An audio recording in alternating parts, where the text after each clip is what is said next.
Yo, there we go. Gonna get right into it. To this back testing.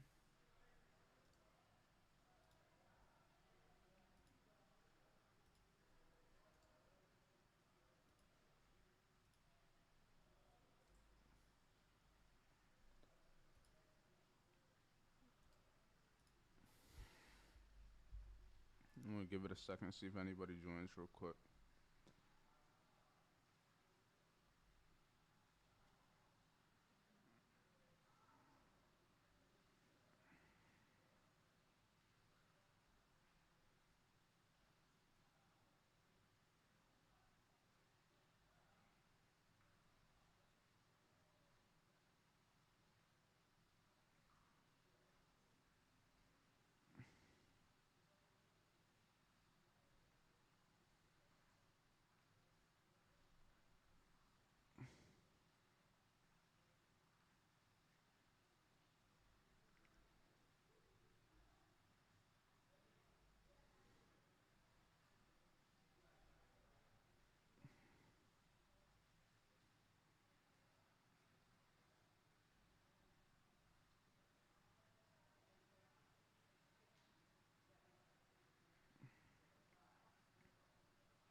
Yes, sir. What's up, Brody Ace?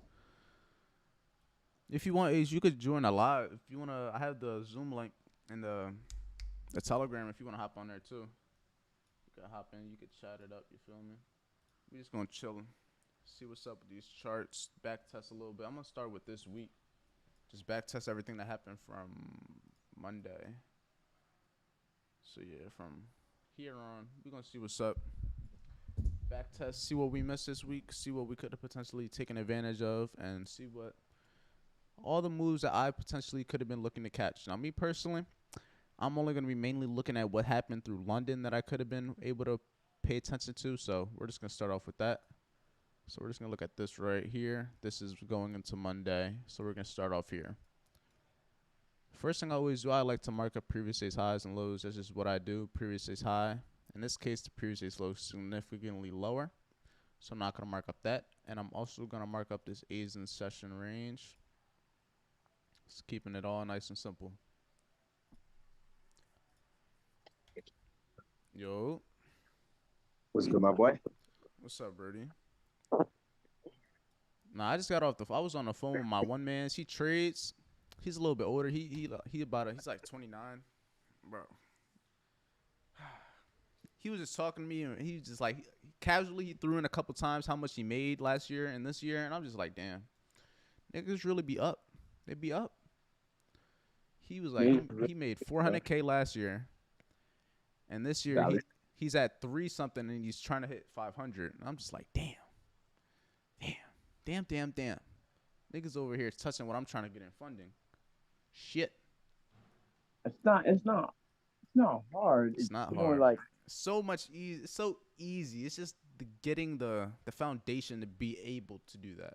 If that makes right. It's sense. like getting the rhythm. Because once you have It's a like good you got the account balance momentum. and that Yeah, once you got discipline, the momentum on, you're good. because shit, you could do a quarter of that in a month on a good month. But now I'm a Really, 'cause I feel like once you have to be stable first. Like once you have like I would say like you can make 5K a month consistently and you're stable and like you're good, like bills is paid, etc., etc. I feel like it becomes less harder on your mental because you're not. It's not. no, it's This is money. it's a It's mental trade. thing a lot of the time.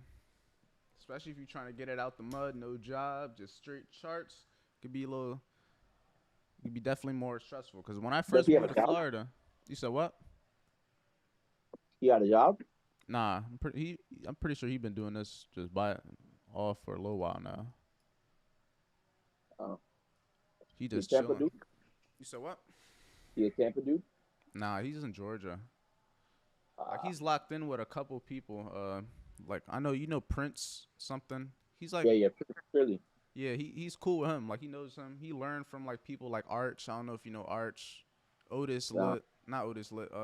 Otis Hill. Just a couple of people that are like bigger names in the industry. But he's locked in with a couple of people. And that's kind of who he learned from. Mm.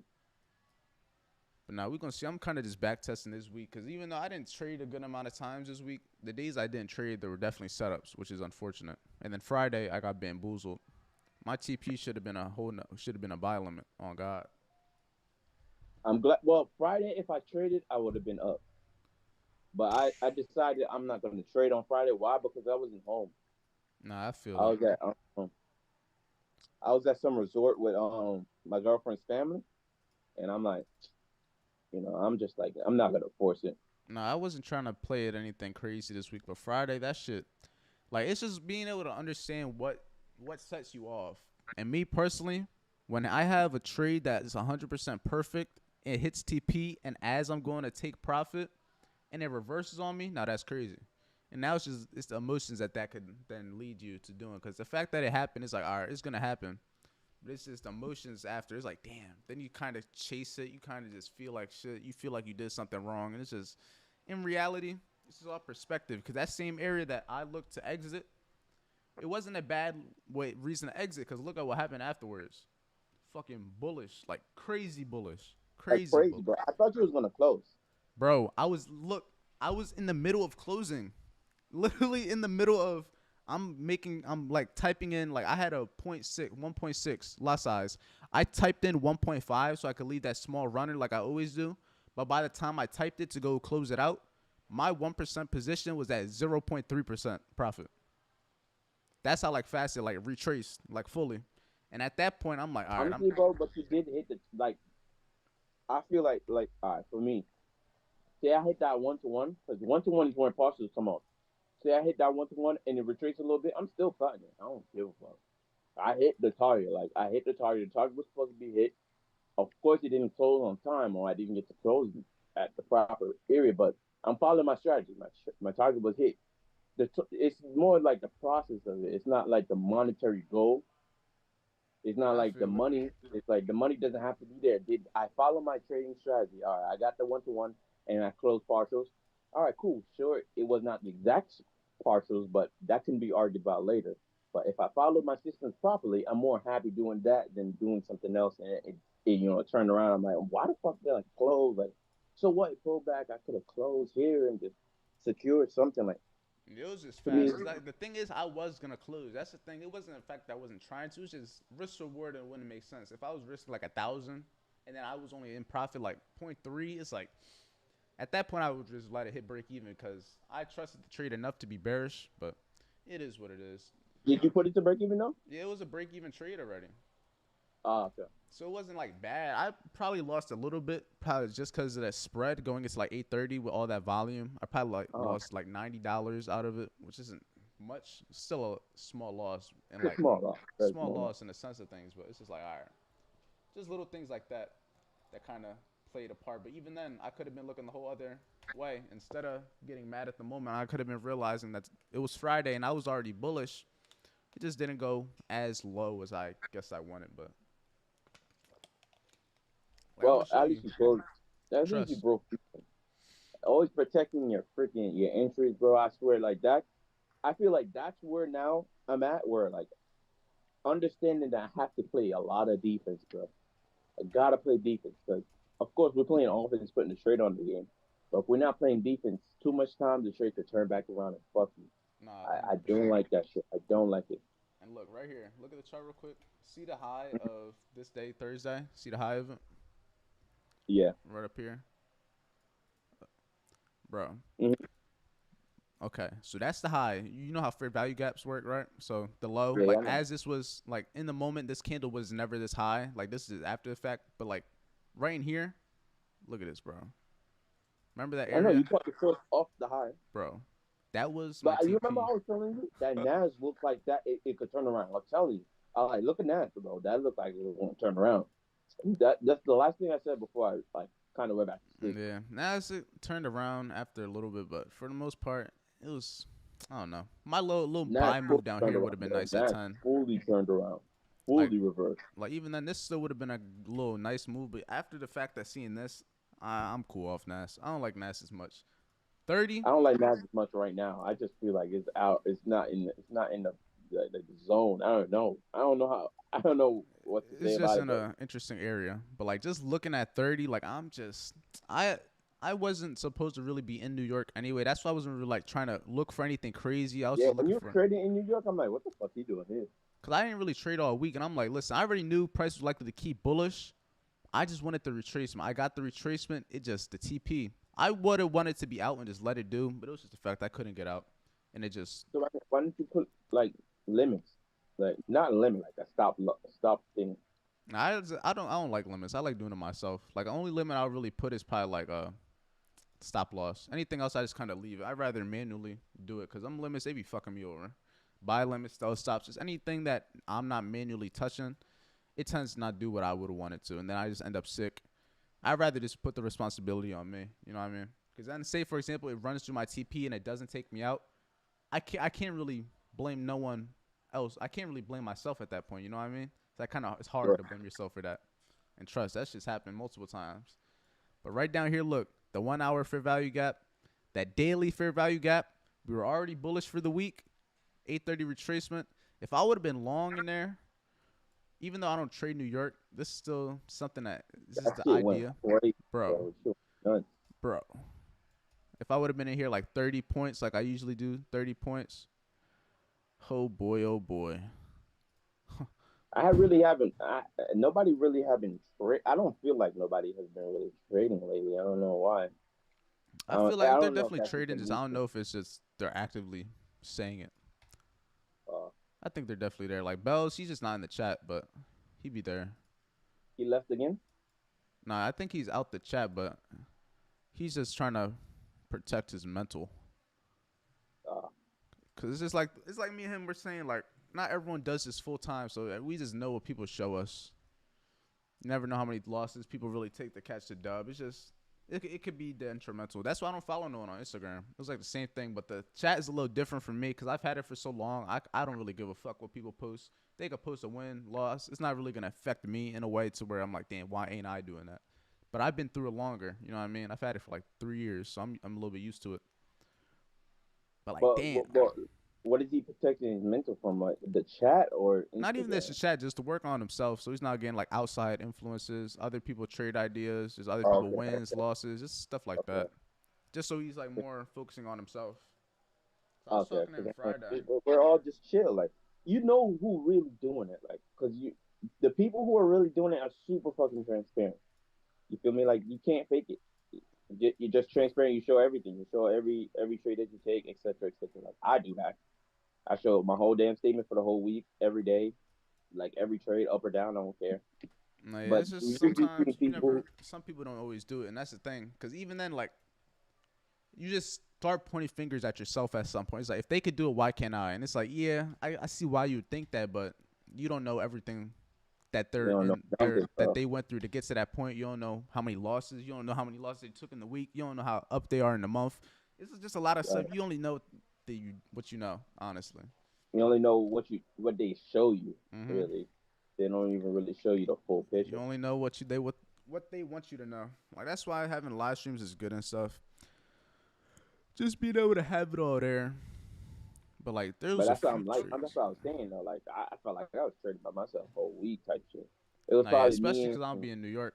Like I'm mainly yeah, you're in London. Like that's York. I'm London boy. Like in London, I'm usually by myself for the most part. Anyway, I like being by myself. I like having a person there too. But it's just easier when I could just get off. I don't really gotta be like, "Oh, y'all staying here." I'm just up, and if I'm done, I'm done. I could just walk away. I mean, I get that too, but I don't know. Trading fucking boring. No, that's Trading definitely boring. pretty But boring. that's the thing, New York, there's it's such a wider time window. Like you could be there for 2 hours waiting for the one thing you want. Like with London, I'm either if it's not happening between like 3 to 5, that's really it. Even 3 to 4, but mostly it's like that 3 o'clock time from the main trades. And if it's not there at that point, then it's just like all right, it is what it is. I'm going So how do you back this? How do you even back this strategy, bro? Like, what time frame do you even back this on? like the 15 minute. And 15, when I you're think it's valid because you can see most of like the whole day. on the 15 minute, are you strictly on the 15 minute, or are you Yeah, I like don't go. I don't when I back test. I don't try to change time frames because I've gone through too many. I could probably go to the daily, but it's like it's hard to back test because even if I go back, like say right here to this, like this area, and then I'm like, I wonder what this looked like on the daily as it ran this high. It's kind of hard to see what it'll look like in the moment because then it'll show like the whole daily candle after the fact. So like, I can't really exactly? see. I don't stick on the 5 minute. Like, see, look, now it's fully gone, and it's like, all right, I can't really learn from that now. So I think the only thing you could really learn from is, in my opinion, like the 15, the hour. But even then, look, the hour it shows after the whole hour, not in the moment. I don't even use the hour because the hour shows. Even if you go like 1 5 minute candle into the hour, it shows the whole hour Hmm. candle.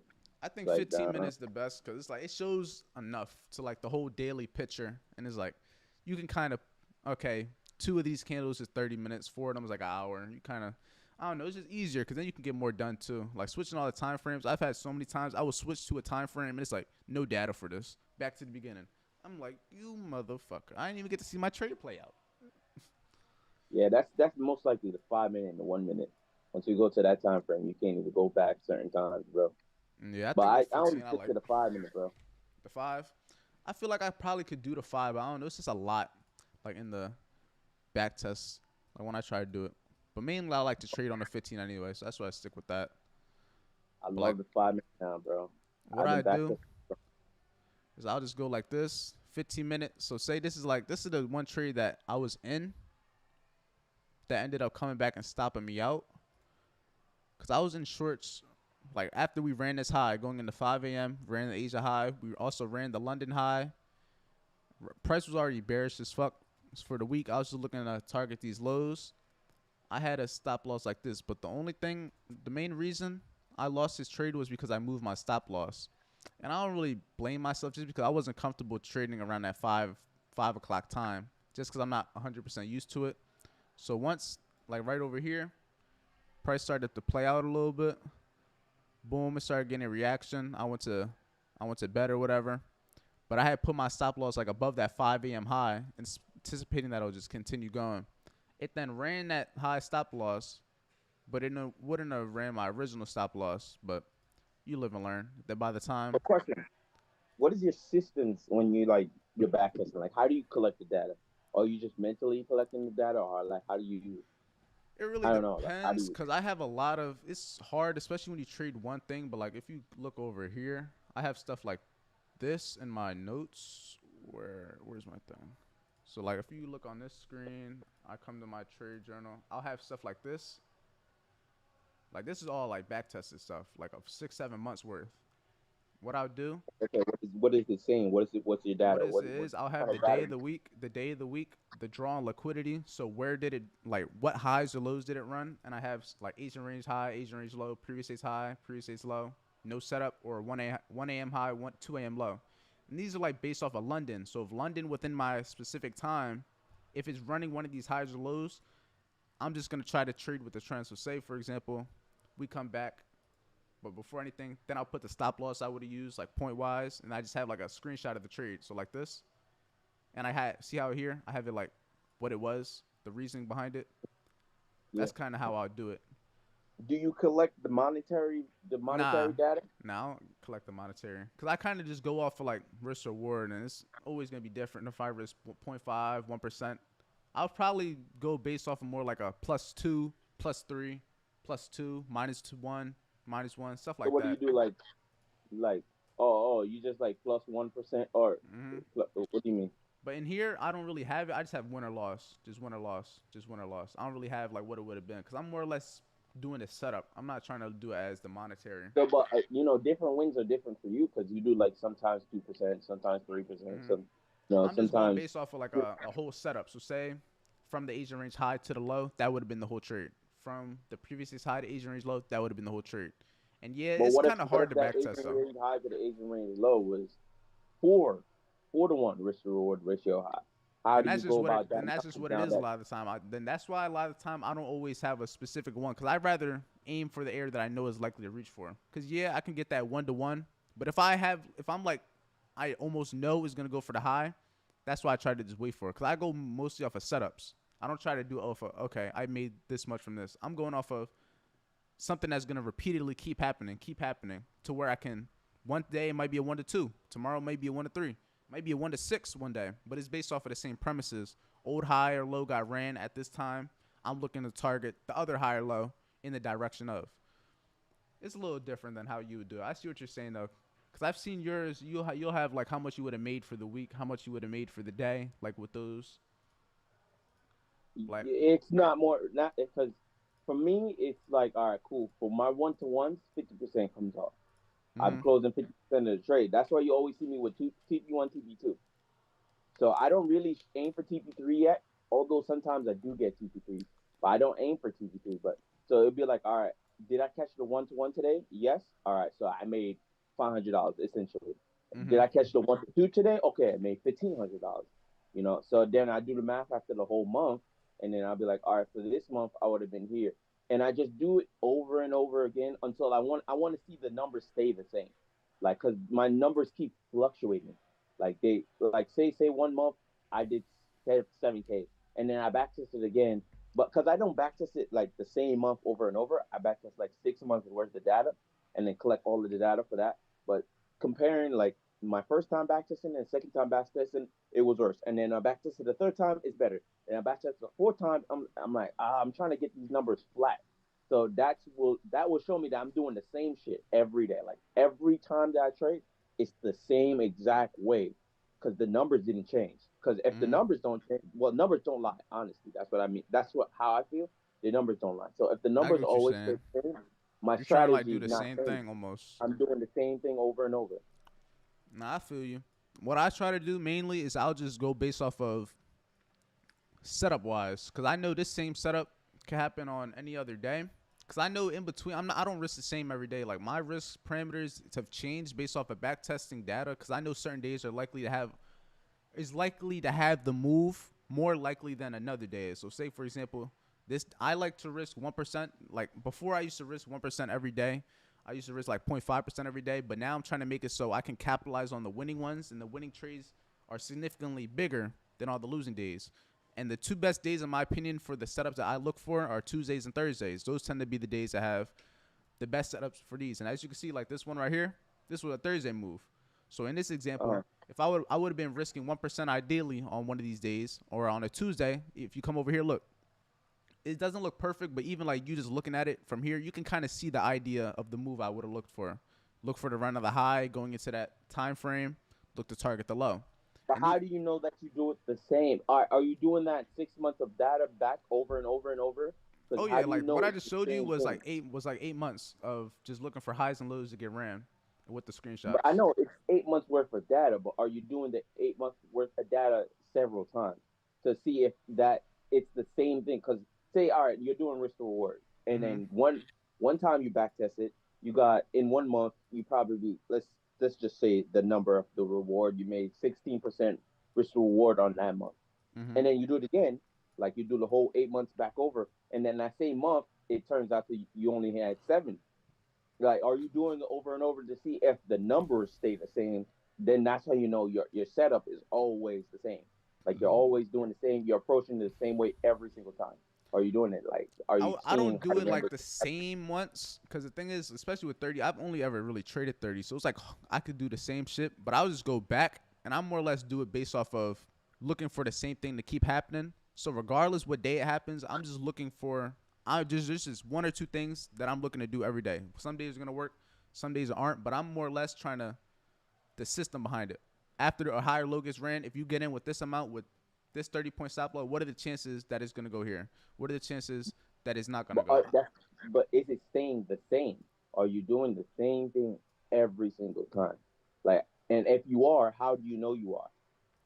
It's just based off. I would say the stuff that I would be trying to replicate is the reason to enter. Because the exits are never going to be the same for me. Like the way I trade. With these setups, there's going to be times where it does Why go to your full set? Why target. is your exit not the same? Because there's going to be times, like, say for this example right here, this hit the full thing.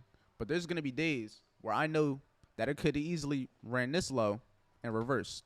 But it's more or less I'm going off of the setup that I'm trying to be able to replicate. I see what you're saying because I don't know. I think it's just the way we trade is different. You're more or less going off TP1, TP here. I'm more or less trying to replicate, like, see, like, I'm trying to replicate this whole thing right here. Like this, I'm trying to paint in my head so that when I see it again, I have the okay, I know that if I get in here within this time, there's a likelihood that it can go here. I see what you're saying. You're trying to see, like, I get that. I get that. But it's like you're saying some days your TPs are going to be different. So that mm-hmm, means you're changing the data set every single time. Because if you're not doing the same thing, that means your numbers are going to always be different. Well, your numbers as far as risk to reward ratio. Because if you say, all right, this month, say this month you seen it, and then the next month you did over the back test, you're like, oh, I could have capitalized more on this one. So now the next month you capitalize more, and then maybe over the next month again you see that numbers get different again because you see, oh, I see this opportunity here. Let me capitalize on this again. Like, how do you know that you're doing exactly the same? Like, if you do know, why don't you just stick to like a set risk reward. Like the max risk reward I'm going for is like 3 to 1 or four, like I don't know, 4 to 1 or I would whatever, say whatever. because each every day is different, especially going forward. Because look, if you look at the chart right here, like the Wednesday's age range was 127 points, Tuesdays was 96, when Monday was 86, and the day before that was 132. So based off of a lot of time the Asian range, that's gonna depend on how wide or how far the TP would be from the entry. So Yeah, that's say the same thing for me. Like every day's TP is different, or every day stop loss is different. But I want to know that I'm doing the same exact thing every time. I like every month, month over month. I've done the same thing because I backtested it, and the data showing me that I'm consistently doing the same thing because the numbers say, if for you the risk to reward has always stayed the same at the end of the month. Like at that end of the month, I had a risk reward of 23%, or I don't know. I don't know. I don't really know how you do the math on risk reward, but the number is stayed the same because the number really is the thing that doesn't lie. mm-hmm. Because if you do the same shit over and over, the number is not supposed to change. You understand what I mean? So Yeah, I would say if the you only look at reason the my number, numbers won't be the same is because it's very different from the setups that can happen. Like for but you're example, doing the same thing. It's like the same month. It's the same. It's the same. It's not like I'm not talking about a new month. I'm talking about the same month. Like you went back to December and you did back tested it again. It should be the same number as the first time or the second time you that's the did thing. I don't go off of December. numbers though. I'm going off of the setup itself. I'm not basing it off of numbers. I'm basing it off of if I were to get I know in. the setup. The setup is the setup. Like I know. I just want to do the same setup, but is the number the same? Is the number the same for the setup? Like I for see what you're example, saying, but me, I don't. I just don't have any numbers like documented. Like I don't go off of the number data. nah, you should do it. You should do it. You should do it. That's The only reason I say I won't do it is because it's always going to be different from not different in the sense that I didn't take the same thing, but each day is going to be something, especially with London session, it's a false break session. Like there's going to be times where, for example, right over here, this would have probably been a setup for me. The fact that it ran this high going into what time? 3 o'clock. But then something like this happens to where ideally the setup still is in play because it went to run those highs, but it then didn't happen to a later time. So there's like little things like that where, especially between London session, like London's a little bit different than New York, but it's more or less I'm trying to understand what's happening in between. And me personally, I don't see a point in me getting the numbers because I know my number's always going to be different based off of the Asian range, depending on how big the ranges are. So some weeks are going to be bigger, smaller, but I'm more or less going off of like this, just high to low type vibes. And here, like I say, I'll just go to the daily, go back to I don't know, this is a random Tuesday, 15-minute. Let me just get to the London session. And this is what I do. I just go back to random ones. And I try to basically anticipate what is likely to happen based off of it's Tuesday. I'll mark up the Asian range low. I'll mark up the Asian range high. Maybe I'll go to the 1 hour. I'll just see if there's any like close fair value gaps within price. I try to just keep the back test simple. I don't look for nothing crazy just because I can't look at all the data. And that's another thing. I don't try to put too much into it because I can't even backtest everything I would fully do. You know what I mean? Like I can't backtest like a daily time frame to because I look at the daily every day, but just based off a backtest, it makes it hard to kind of picture what exactly I would have been thinking at that moment. You know what I mean? Because like in the backtesting, like in the moment, it's a little bit different. I wouldn't even say a little bit, 100% different. But I'll just go with something like this. I'll wait for that time. I'll wait for it to boom, running a certain high or low, going into a specific time. And then based off of my setup, all I'm waiting for is a higher low to get ran in the trend or reversal within that time frame. 2:45, so we're going into that 3 o'clock time. And this looks like a trending day, honestly. Yeah, this day would have not been a trade for me. Another thing I'm trying to learn is with these back tests, I'm trying to anticipate certain days before they form, like how to anticipate a day that's likely to be bullish, like off rip, like trending days where it's likely to consolidate. I'm more or less going back to back tests, not to get like numbers, but to really like solidify the process, if that makes sense.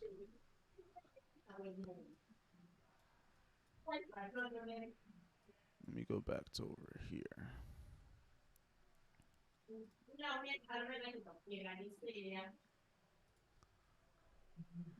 Go to the 15.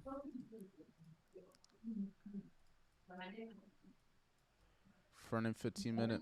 Mark up that previous day's high. Boom. Mark up that previous day's low. Then we're going to mark up this Asian session range. Yo, Boom.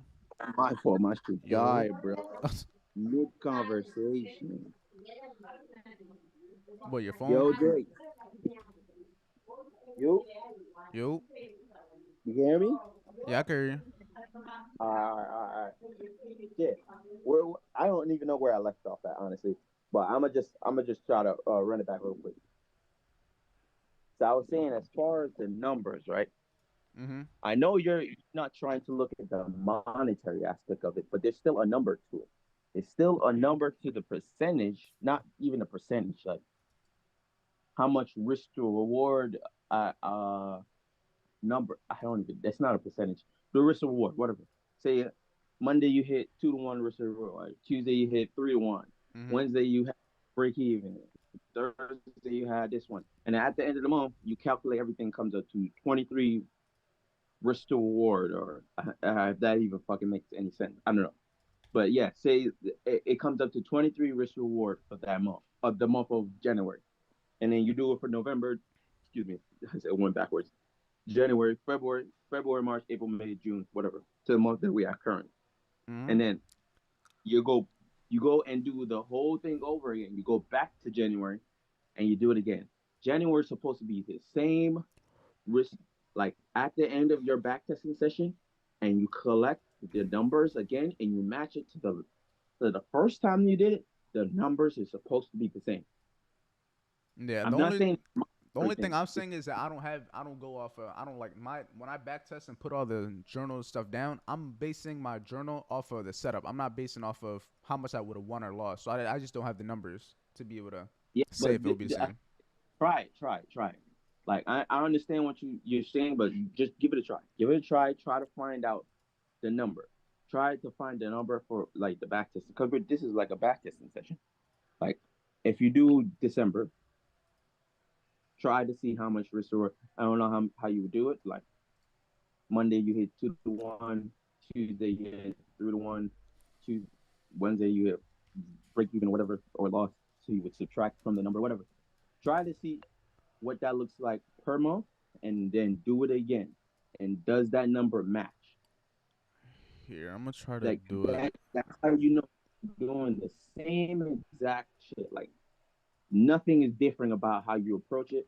It's the same exact thing. And then if it's the same exact thing and you don't like the numbers then you're like, all right, I need to tweak something. But if it's not the same thing, then you're technically not approaching your trading the same way. No, I You're get what you're doing saying. it's like you're manipulating your trading based on that how you feel that day because it's not supposed to be an emotional thing. It's supposed to be more the numbers game. You remember that video you sent me? Well, the video you posted on the chat Which like one? last week, he was saying the same thing. It's all about the numbers. Oh, Umar. It's like if I you don't can even get know. the Hold numbers on. correct, the game is locked in. Nah, I get what you're saying. What's this? This is May 1st. Let me do it for All right, May. bro. Do June. Well, where is May? What was the month before? What were we in June? May. May. Yeah, Do May. yeah. Do the whole of Yeah, May. that's what I'm in right now. May. Do the whole of May and get the numbers and then do it again. It's supposed to be the same. If it changed, then you did something different. And if you did something different, why did you do it different? And if the number is different again, you got to do it again. And then the number is supposed to be the same. Then if it's not the same, what are you doing different? Why you keep changing? And then if the numbers keep changing, now I'm gonna have to see it. Now I'm seeing that. All right, fuck. Now I gotta go day by day. Gotta go day by day. I gotta do the whole month each day, and then have to put how much I made that day or the risk reward for that specific day, and then I do a month to month, and then I go back and then say, oh, why is Tuesday different? Tuesday the 7th of May different from this time when I did Tuesday the 7th of May. What happened that made me change the strategy? Like why did I look at it different? Like is it because I seen it before now I have a better understanding? So let me do it again. And if the numbers change again, why is it changing? Like what am I doing that's always changing the number? You feel me? It's tedious. It's very fucking tedious, but I feel like it's helping me, especially with my confidence now. Because I'm like, I'm not hesitating at all. I Once I see it, I'm taking it because I've seen this shit so much times, and I know the numbers at the end of the month is supposed to be positive because I've seen it so much times. Nah, I feel you. The only thing, like my thing when I be doing that is because every month is so different. That's my main thing. So like, Yeah, it's just it's not so. supposed to be the same, bro. I just want you to know that your strategy's always the same. You don't know that your strategy or your approach to this, you don't actually know that because you can't monetize it. You didn't monetize it because numbers never lie. They say men lie, women lie, and no, but numbers never lie unless That's you're a like fact. fabric, like That's Raja Banks. shit all the time. But the numbers don't lie. If you're being real with the shit, the numbers is not supposed to change. The numbers will not lie. That means you're doing the same shit every single time. And if you know you're doing the same shit every single time, when you hit the charts, at the end of the month, or you did 6 months of consecutive data, and 5 out of the 6 months was positive, that means you're a profitable trader. That's One, what your strategy I is what you profitable. saying though. It's 100%. The numbers aren't gonna lie. My only thing is with that situations, especially with the back testing, is I'm not. Even though I'm doing it this way, I'm not able to look at everything I would be looking at in real time. If that makes sense, because I'm only doing But limited. say stick to one time frame. Because if you're going to stick to the 15 minute, then all right, cool. In the actual moment, maybe you're looking at what the 1 hour look like, or the daily, or whatever. But it's the 15 minute because you know the 15 minute. This is what you've Hmm. always been doing. So it doesn't even matter what the daily says or what anybody else is saying or how you feel that day. You know on the 15 minute, this is exactly. It shouldn't look like nothing fucking else for you to take it. This is the only setup I take. Nah, Like I you get what feel you're me? saying. But I'm just saying though, there's just certain things that would lead to a setup working out that I can't necessarily see here. If that makes sense.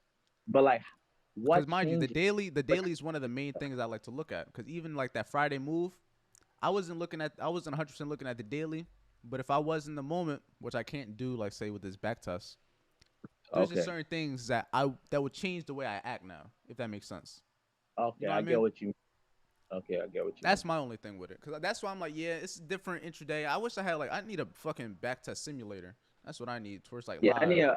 bro. I need one of those too. Maybe we could work on a software, bro. Because Yeah, cause if they we don't could really get one of those, it's elite, bro. It's very they elite, don't got very them nice. for like indexes. It's like a whole all forex. That's what I'm saying. If we can create some shit like that, listen, in the future, that shit would be nice. That's a software company. We could sell that eventually in the future. But Nah, real hey, shit. don't steal our shit now. Nah, there's Well, definitely people that definitely already thought of it for sure. Cause trading view backtest is definitely something. Korean Casey said, "I get what you're saying. Yeah, Thank you, bro. You hope you're it's doing the same thing." it's just you just gotta understand. Once you have the process, is another thing. Cause then at least you have it written down. You know what you're looking for. But then there's just those certain things with the way I trade to where the higher time frame comes like deep into what I look for, especially with these highs and lows of the day. Those Uh, higher time frame moves are like very. It's like a specific area. Like if you're like I said, that daily move on 30, bro, it was so clean, but you can't see it based off of like the lower time frames. It's like if unless you were on that higher time frame to realize there was a level there, it's very hard for someone to be like, yeah, I'm just gonna buy here. I'm just gonna buy here. You know what I mean? But let's see. there's some people that say stick to one time frame, and then there's other people that said use all time frames. So I guess it comes down to whatever you trade. But for me, the other time frames come into play, obviously, because I want to know what the overall market look like. But on the 5 minute, this setup is this setup. Like I don't want to, this is the only fucking setup that I'm taking. But I get what you mean. I definitely get what you mean because the higher time frames do come into play for me sometimes, which might trade change the setup, how it's supposed to play out, or how you would take it, the approach of it in the moment, and you can't really capture that feeling in a back test. Yeah, it's just Yeah, it does what it can. We can make the most of it for sure.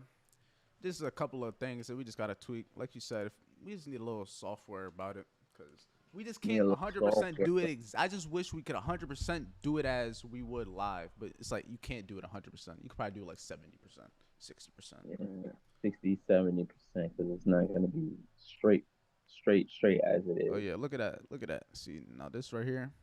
This is that precision. Let's see if it plays out. Ran the high, consolidated, and like situations like So, this where a trade almost would have you get played. the 1-to-1. Probably got a 1-to-1. Yeah, yeah, got a 1-to-1. All right, so you could call that a break even trade, and then write that down. All right, this day break even, or you don't even need to write a day yet, but Now I it made could it like probably. this. Look, I made a little calendar for 20 days. I'm gonna just put it like this with the +2, +1, -1, +2, plus break even. All right, bet, do that, All right, so and then do it again, and then see if the numbers stay the same. first break even. Somebody said something. ICT really in the moment. Yeah, Yeah, yeah, it is. It is it's because a lot fair of stuff value is like, guys open up in mm-hmm. different times. Especially like you said, the 5 minute. There's just you could be. It's really it's all You hindsight can a lot get of killed time. in the 5 minute for real. At ICT, you can get chopped up in the 5 minute. I Nah, hear for that. real. That's Yeah. why I don't try to go too low. Like if you know what you're looking for, yeah, you don't gotta overcomplicate it on the 5 minute. But like the main reason I don't try to go lower in time frames just because I feel as if I don't see something clear or clean enough on the hour 15 minute, if I go lower, I just feel as if I'm looking for something at that point instead of just letting it come to me. You know what I mean? Because it's like Mm. the thing is with fair value gaps, order blocks, they're everywhere. You're gonna find them everywhere. You know what I mean? It comes down to just the high probability ones with timing. That's my main thing. Because regardless, I could have the best trade idea, but if I don't trade into it within the ideal time, it's like, I don't really. It's not really my thing. But let's see. So May 1st is done. Let me just get on to the second day. Yeah, I get what you mean by ICT really in the moment. You're right, bro. I only stuck the 5 minute one. I don't trade ICT, so I guess yeah, it definitely depends on how you trade. Let's see. Oh, but regardless how you trade, this all comes down to just having a system, nonetheless. Yeah, it comes down to understanding your system, and I guess you can still do it the same way, right?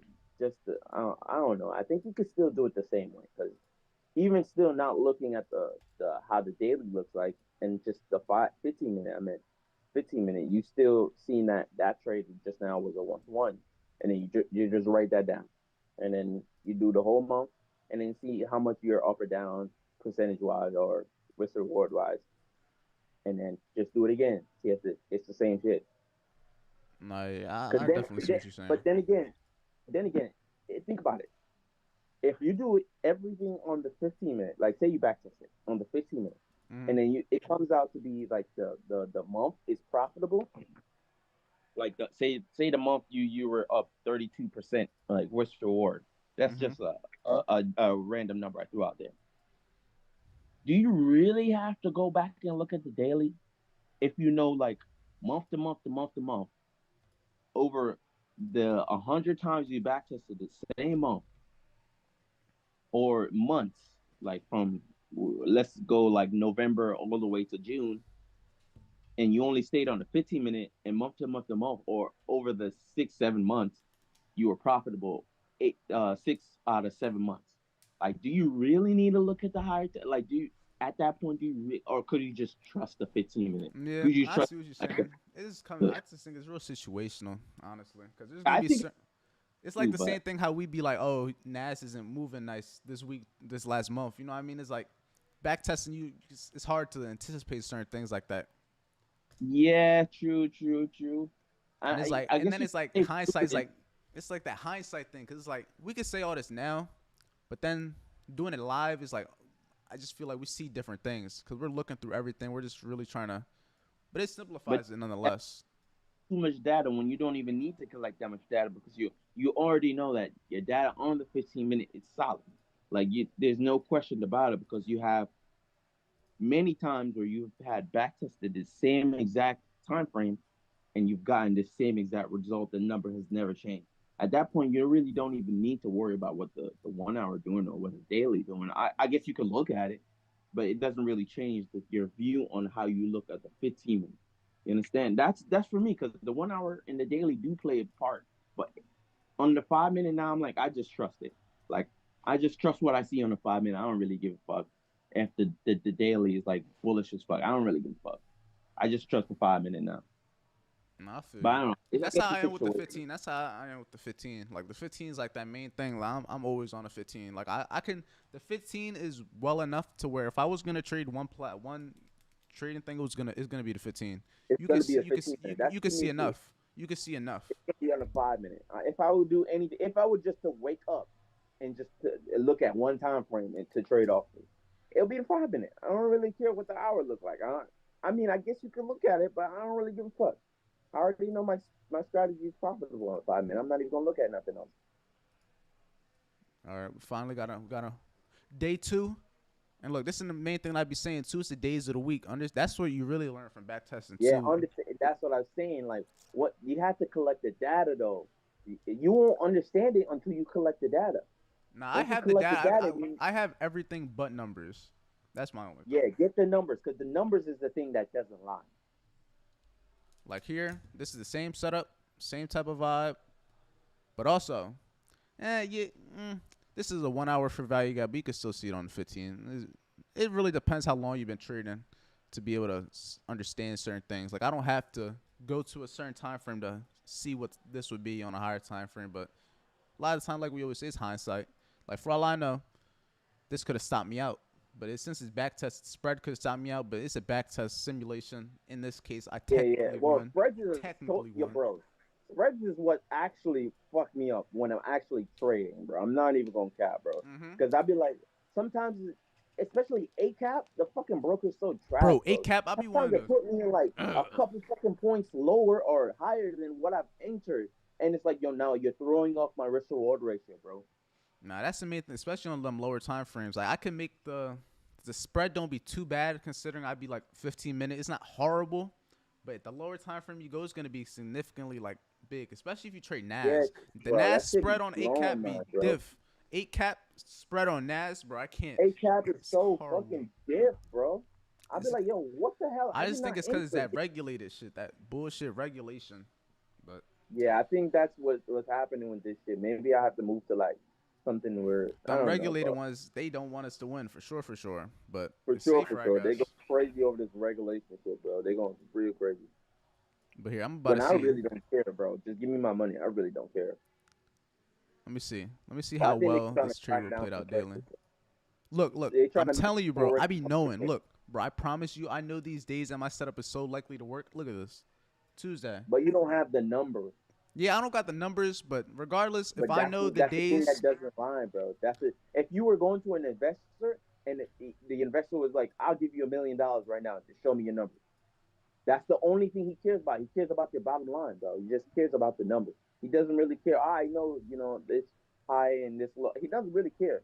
He wants to see your numbers, like do your numbers, your bottom line matches up. That's all they care about, their bottom line. And if you can get the bottom line right, everything else makes sense. That means nah, you're I doing feel it. everything else correct. I'd rather get the numbers live though. I don't know. My back test numbers, I just don't think it's gonna be the same as my live numbers. Yeah, it'll be good for It's not, the bro. example It's is really not. It's probably gonna be a little bit off. I'm not. It's not, bro. Because I'm telling you, the spreads be taking me, bro. That should be blowing my, bro. Sometimes it be nah, blowing my. I'm trust like, me. yo, bro, Like I this did right not here. enter you, Look, look at the trade right here. The same trade, but look at how close it got to my 30-point stop loss. bro. That could have whipped you out, like Exact. That's easily. And I Sometimes, and yeah, I I would have get been what you mean, bro. sick, Like in that case, sick, I get what you mean. bro. I But would at have least been like you stupid back tested sick. and you did exactly what this thing was supposed to do. Like Nah, in that's the that main case, I thing. understand what you mean. But as far as the back testing, if you do the same shit back testing, then I guess you should just not be worried. Like you'd be like, all right, cool. It was the spreads today that took me out. I didn't do nothing wrong. It was really the market. In Nah, that yeah, case, you could actually blame the market because like I did everything I was supposed to do right. 100%. Let's see. We're on May 3rd so far. We're up 2%. I wouldn't even say 2%. I'd say +2, because I don't know if I'm risking 1%, 1.5. Like on a day like Tuesday, I would have been okay risking 1% on one position. But if it was a Monday, I would have been risking zero point 0.5 just because I know the likelihoods aren't in my favor for these types of setups. Bro, I feel like this is gems, bro. I wish you would have went live with this shit. No Oh, I cap. am. Don't worry. Oh, I'm you're live. live? You're Yeah, live on yeah, YouTube? yeah. Oh yeah, this is gems YouTube. Let me talk. Yo, yo, yo, yo, Oh yeah, yo. they can hear you. They've been hearing you. Yeah, you good. Yo, this gems YouTube. I'm telling you. If you can get the numbers right, consistently right, then trust me, you're a profitable trader. You just need to apply it to the future or to the present. I mean, 100%. if you can't trade in the future, you could trade in the present. They said so. Your point of interest is more of a fair value gap. Honestly, that's really what I've been leaning towards the last couple of months. Some fair value gaps, they Who said really. that? Who said that? That's on YouTube? Yeah, it's on YouTube. He was asking a question. Oh, okay. Like Okay, fair value gaps, really. I used to use order blocks heavily, but in my opinion, I don't. The fair value gaps are going to be everywhere, and if you could use the higher time frame, regardless if you're right or wrong, just using them higher time frame ones in like hour, like I said, 15 minute, it'll paint a picture that you won't really see any other day. And even if you're wrong, it's just the fact that watching those certain areas have the reactions they do, even if they last long term or they don't last long term. Like, bro, there's so many trade ideas that I could take the same thing. I could do the same thing every day of the week. There's going to be times where I get a 1-to-1 and it fully reverses. There's going to be times where I get a 1-to-fucking-9 and it just keeps going my direction, keeps going my direction. There's going to be times where it literally comes 2 points away from running a higher low and then reverses.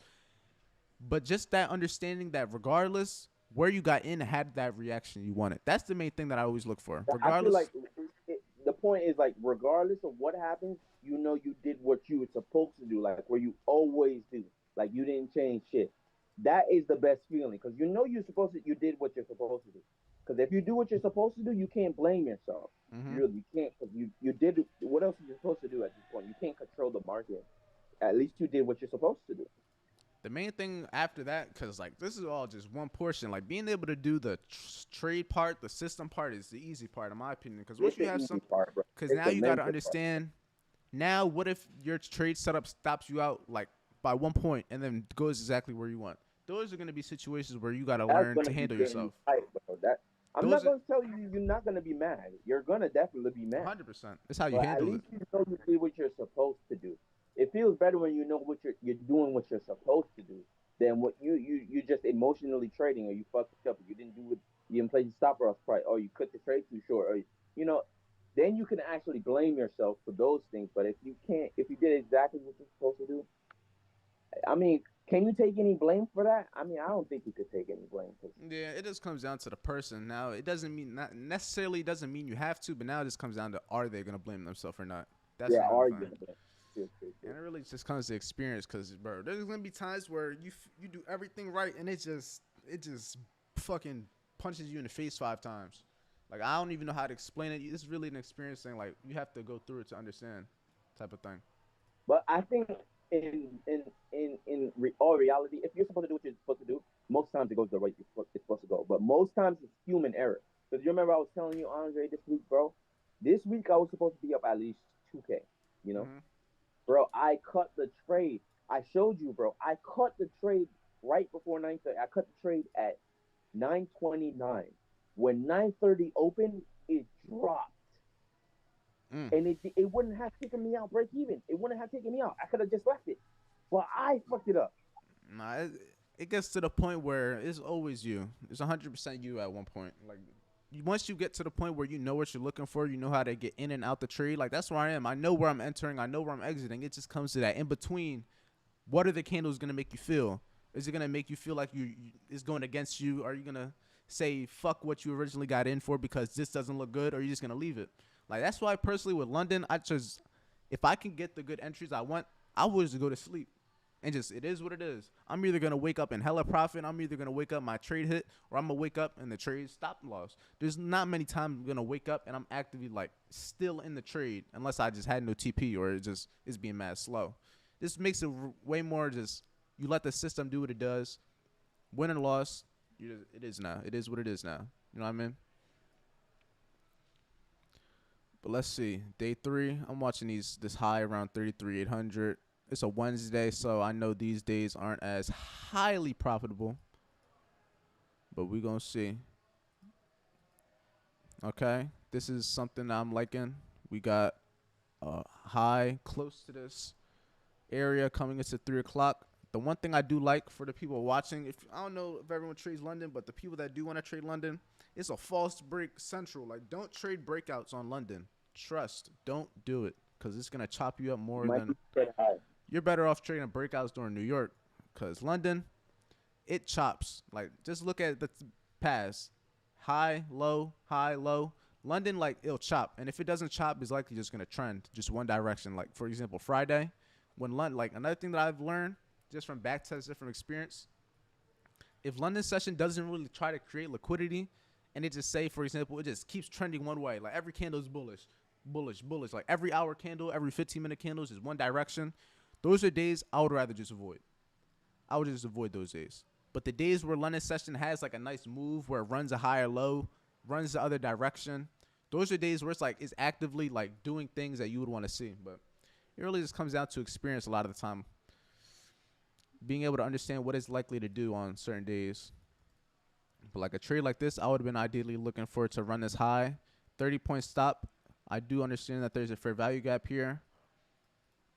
And where would I be looking to target? Ideally, the Asian range low, or even if you want to target that low, but ideally low. And let's see what would have happened.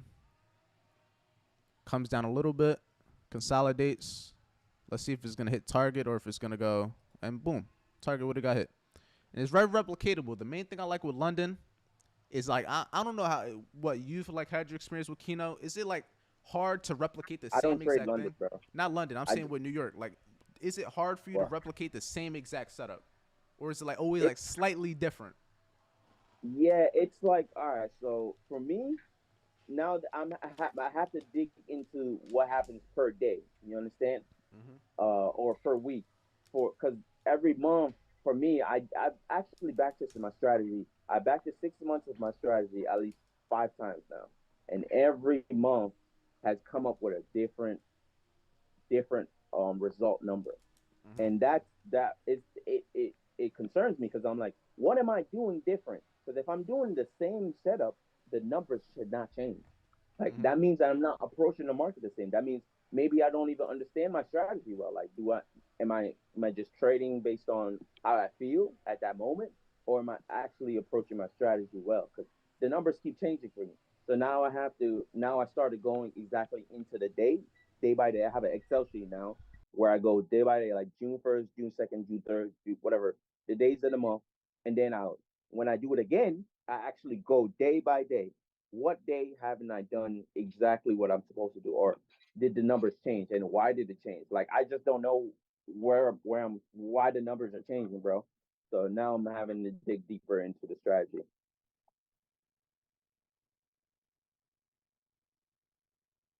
You get what I mean, bro?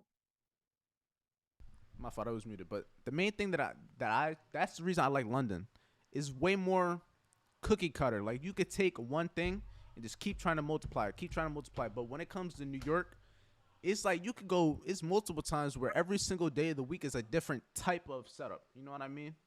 Because when I trade But in New York, the past data don't change. The past data doesn't change. yeah, It's it's just already there. the way you go into it though is what I'm saying. Because Yeah, like, it's the interpretation of the data that changes. and that's And the like, main thing why with am that. I Like with interpreting this London, data different? I Because I'm just think doing it's past more or data, not the less. current data. I just think it's more or less because the numbers are going to be so different because there's so many different things that are happening that you're trying to, okay, this happened before, I've seen this before, and but I've also seen this before and this, but I've also seen But this. the You know what I thing is, mean? it's not like it's progressively getting better. Sometimes it get worse. Like I remember the first time I did it, it was decent. The second time it was worse, and then the third time it got better. And I'm like the fourth time it got incrementally a little bit better. But I'm like, what is changing? Like, why is the numbers consistently changing? Sometimes it get better, sometimes it get worse month by month. But why is it changing? Why am I not approaching the pre-existing data that cannot change? It's already there. There's nobody controlling it. There's no news that's gonna come out now that's gonna change it. There's nobody can talk or whatever. It's Mm-hmm. already there. Why am I changing? What's making me change this shit? I would just That's say really the only, where I'm only thing that progressing. thing I would say, I think like my personal, what I think it is just the fact that it's always such different scenarios that it looks. Let me see. He says some market conditions aren't always they always change no matter what the day or month. Backtesting just help the emotions. I wouldn't even say they help the emotions. Honestly, I don't think They back. don't help the I would emotions. say Back it to helps the nothing with confidence. emotions, I bro. would think it help Because the emotions is confidence. in the moment. And it's in the Yeah, moment. You can't fabricate emotions, bro. You can't backtest emotions. I would say the backtesting is gonna build the confidence, and in a sense It builds the confidence that may in the help with strategy. emotions. That may help with emotions, but I think the emotions is really comes to like doing it live, like being Yeah, able to yeah, back that's test it will it. help you become Through confident. it, going through Then the it'll give you emotions. that confidence to live test that will help with the emotions. So it's kind of I like a feel like it's a cycle in a sense. Like they all I help feel each like other. the emotion part gets better eventually when you actually have proven that not only have I backtested and things look the same, now when I'm doing it live, like I have data to show that like I'm a profitable trader. Like I passed 2 or 3 challenges and I have 2 or 3 payouts or etc. Like the emotions probably get better then because now you definitely trust yourself and like you have the data to prove that you can trust yourself and etc. etc. But I don't think you could backtest emotions, bro.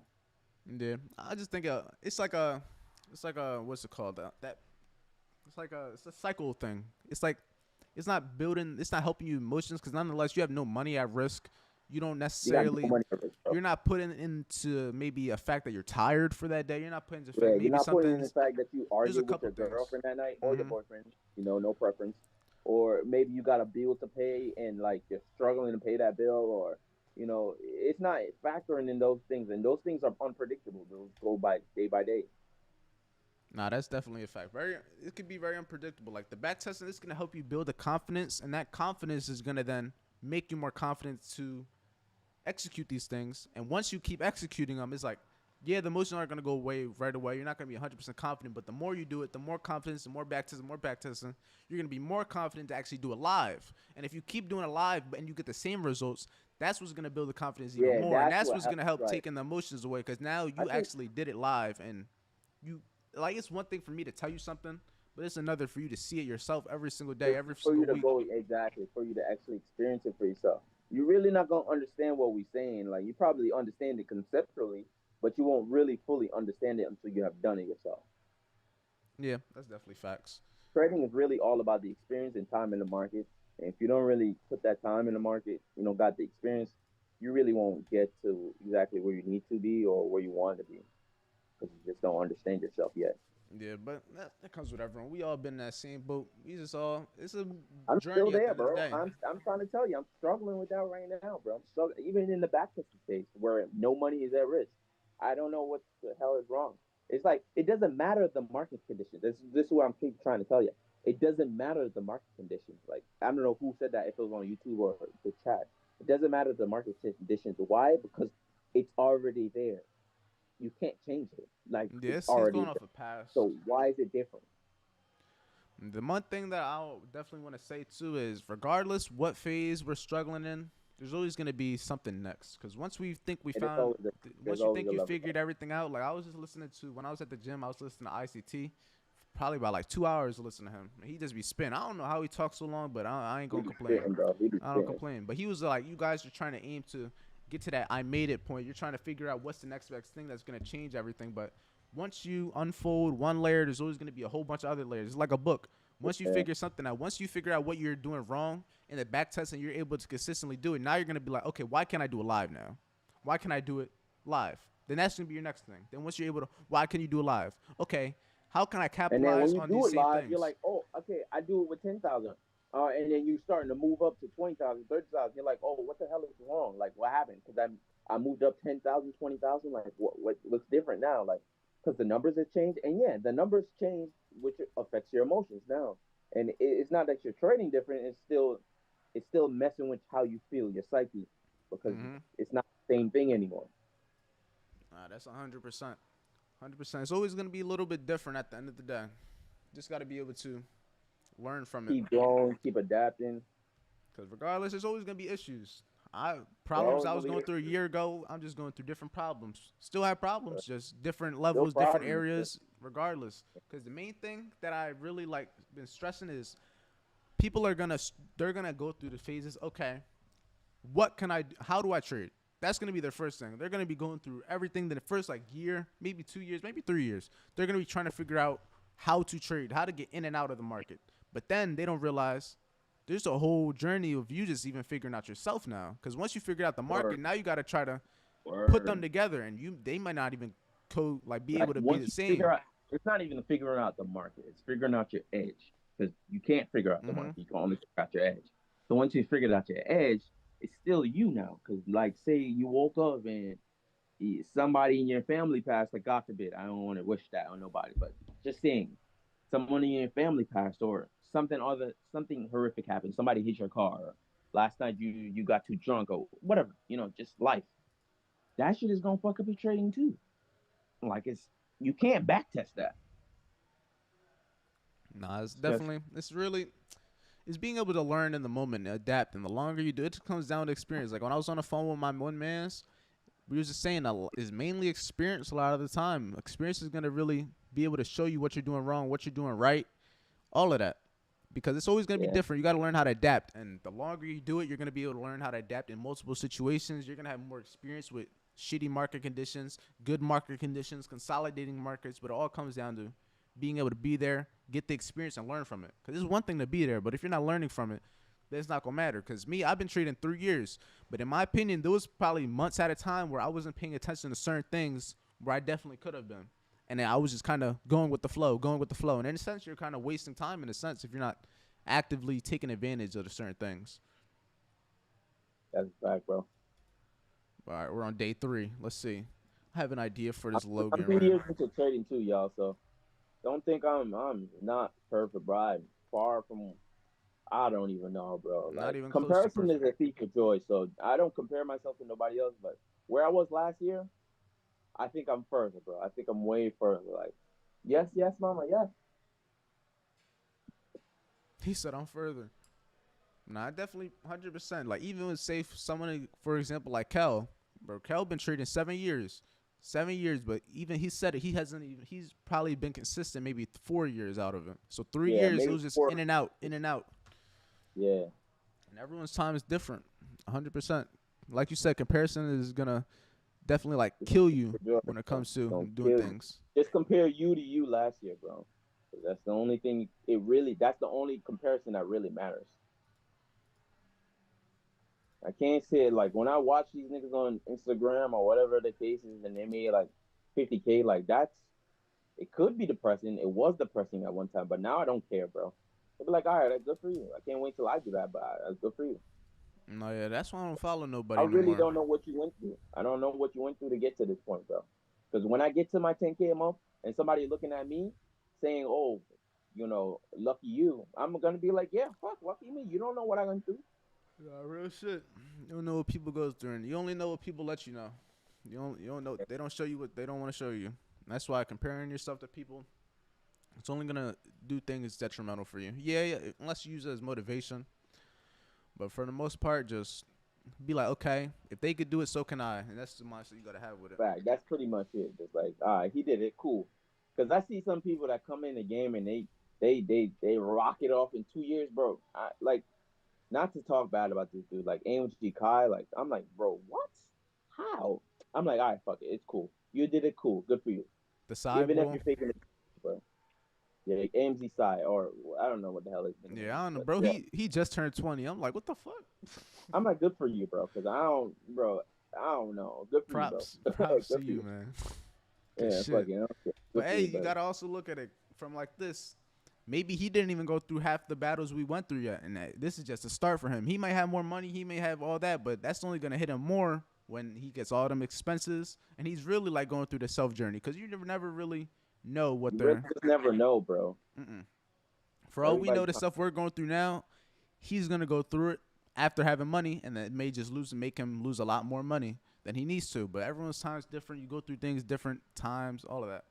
Hi, Bruce. Can you tell us a free tool for backtesting? Honestly, just go to trading TradingView view, for free. but it's Just not go back. free. Now, I say you It's can use not it free. for It's free, not but it's free. not gonna be the same. Yeah, Like you can it's go not back free. and look at it, but it's I would say yeah, it's like $15 a month you would have to use. But then Yeah, again, it's like it's okay backtesting. Like even then, this is not perfect, but it's just what we got. it's the closest thing you're gonna get to something that can Mm-hmm. help you learn fast data, bro. It's like the closest thing. Cause it's never gonna be 100% perfect. Never. Now, I'm not gonna lie, bro. We might have to work on that software, bro. When we get up, we're gonna have to work on that software, bro. No cap. Nah, we definitely have to. There's definitely ones out there. It's just I don't know how. And the thing is, they don't have them for Mac. Like I know they have them for Windows, which is a fuck. They got my ass. I got a Mac, and it was like, yeah, we only have them for Windows. I'm like, yeah, you Yeah, you gotta motherfuckers, let go of your MacBook, bro. bro. I When love the when I Mac had just my because of MacBook, I how kept like I running can into move so much. problems like softwares wouldn't work, wouldn't be compatible with my MacBook. Nigga, I got rid of that shit. I'm like, fuck a Mm. MacBook, bro. I just think If it's it's just gonna good be for what so I use. conflicting, I don't want to use it. I just think I like the Mac because it's good for what I do. Like I don't do nothing crazy. I stream charts. Like I'm not doing anything crazy. I don't play games on it. So it does what I need. And the thing is, it's just my laptop. Like I have two monitors connected right now through a laptop. I could just take my laptop and go to the beach. I can't do that with a PC. Yeah, Yeah, I can do it with I a want gaming that PC. feeling again, bro. You said what? I want that feeling again, bro. Just being able to be mobile, because Mm-hmm. I feel like I'm just trapped on this damn computer because my laptop broke. Bro, being mobile is the best thing because then I don't be wanting to be on my desk sometimes. I really don't. But I be wanting to do the stuff on the computer, so I could just take it. I could take it to the pool. I could go on the. I don't know. I could do it in a car. I can go to the park. It's just being able to get out of the environment because your trading space it also has a lot of like negative and positive. Because mind you, you're gonna go through all your losses in that same spot, all your wins. So it's a bunch of things. Sometimes you just don't want to be in that environment. You just want to be free. You don't want to be in your dark house. You know what I mean? And it's good for the mental, especially. That's a fact, bro. There's so much shit that I'm learning, bro. So much shit that I'm learning, bro. But I feel like it never ends. Just never ends. Bro, it's never going, and that's why it just gotta submit to the process at the end of the day in the journey. Facts. I just accept that this is a journey, and if I look for shit to be quick, I'm gonna lose it just as quick as I get it. So just look into, you know, be on a steady up and up instead of just trying to get it quick. Yeah, cause trust, it comes down to comparison. Cause when you see other people do it so fast, it's like, damn, how come they can and I can't? It's just you just can't look at it like that. Cause everyone's time's different. You're gonna go through different problems, different things in life. Just a whole bunch of. It's really a self journey at the end of the day.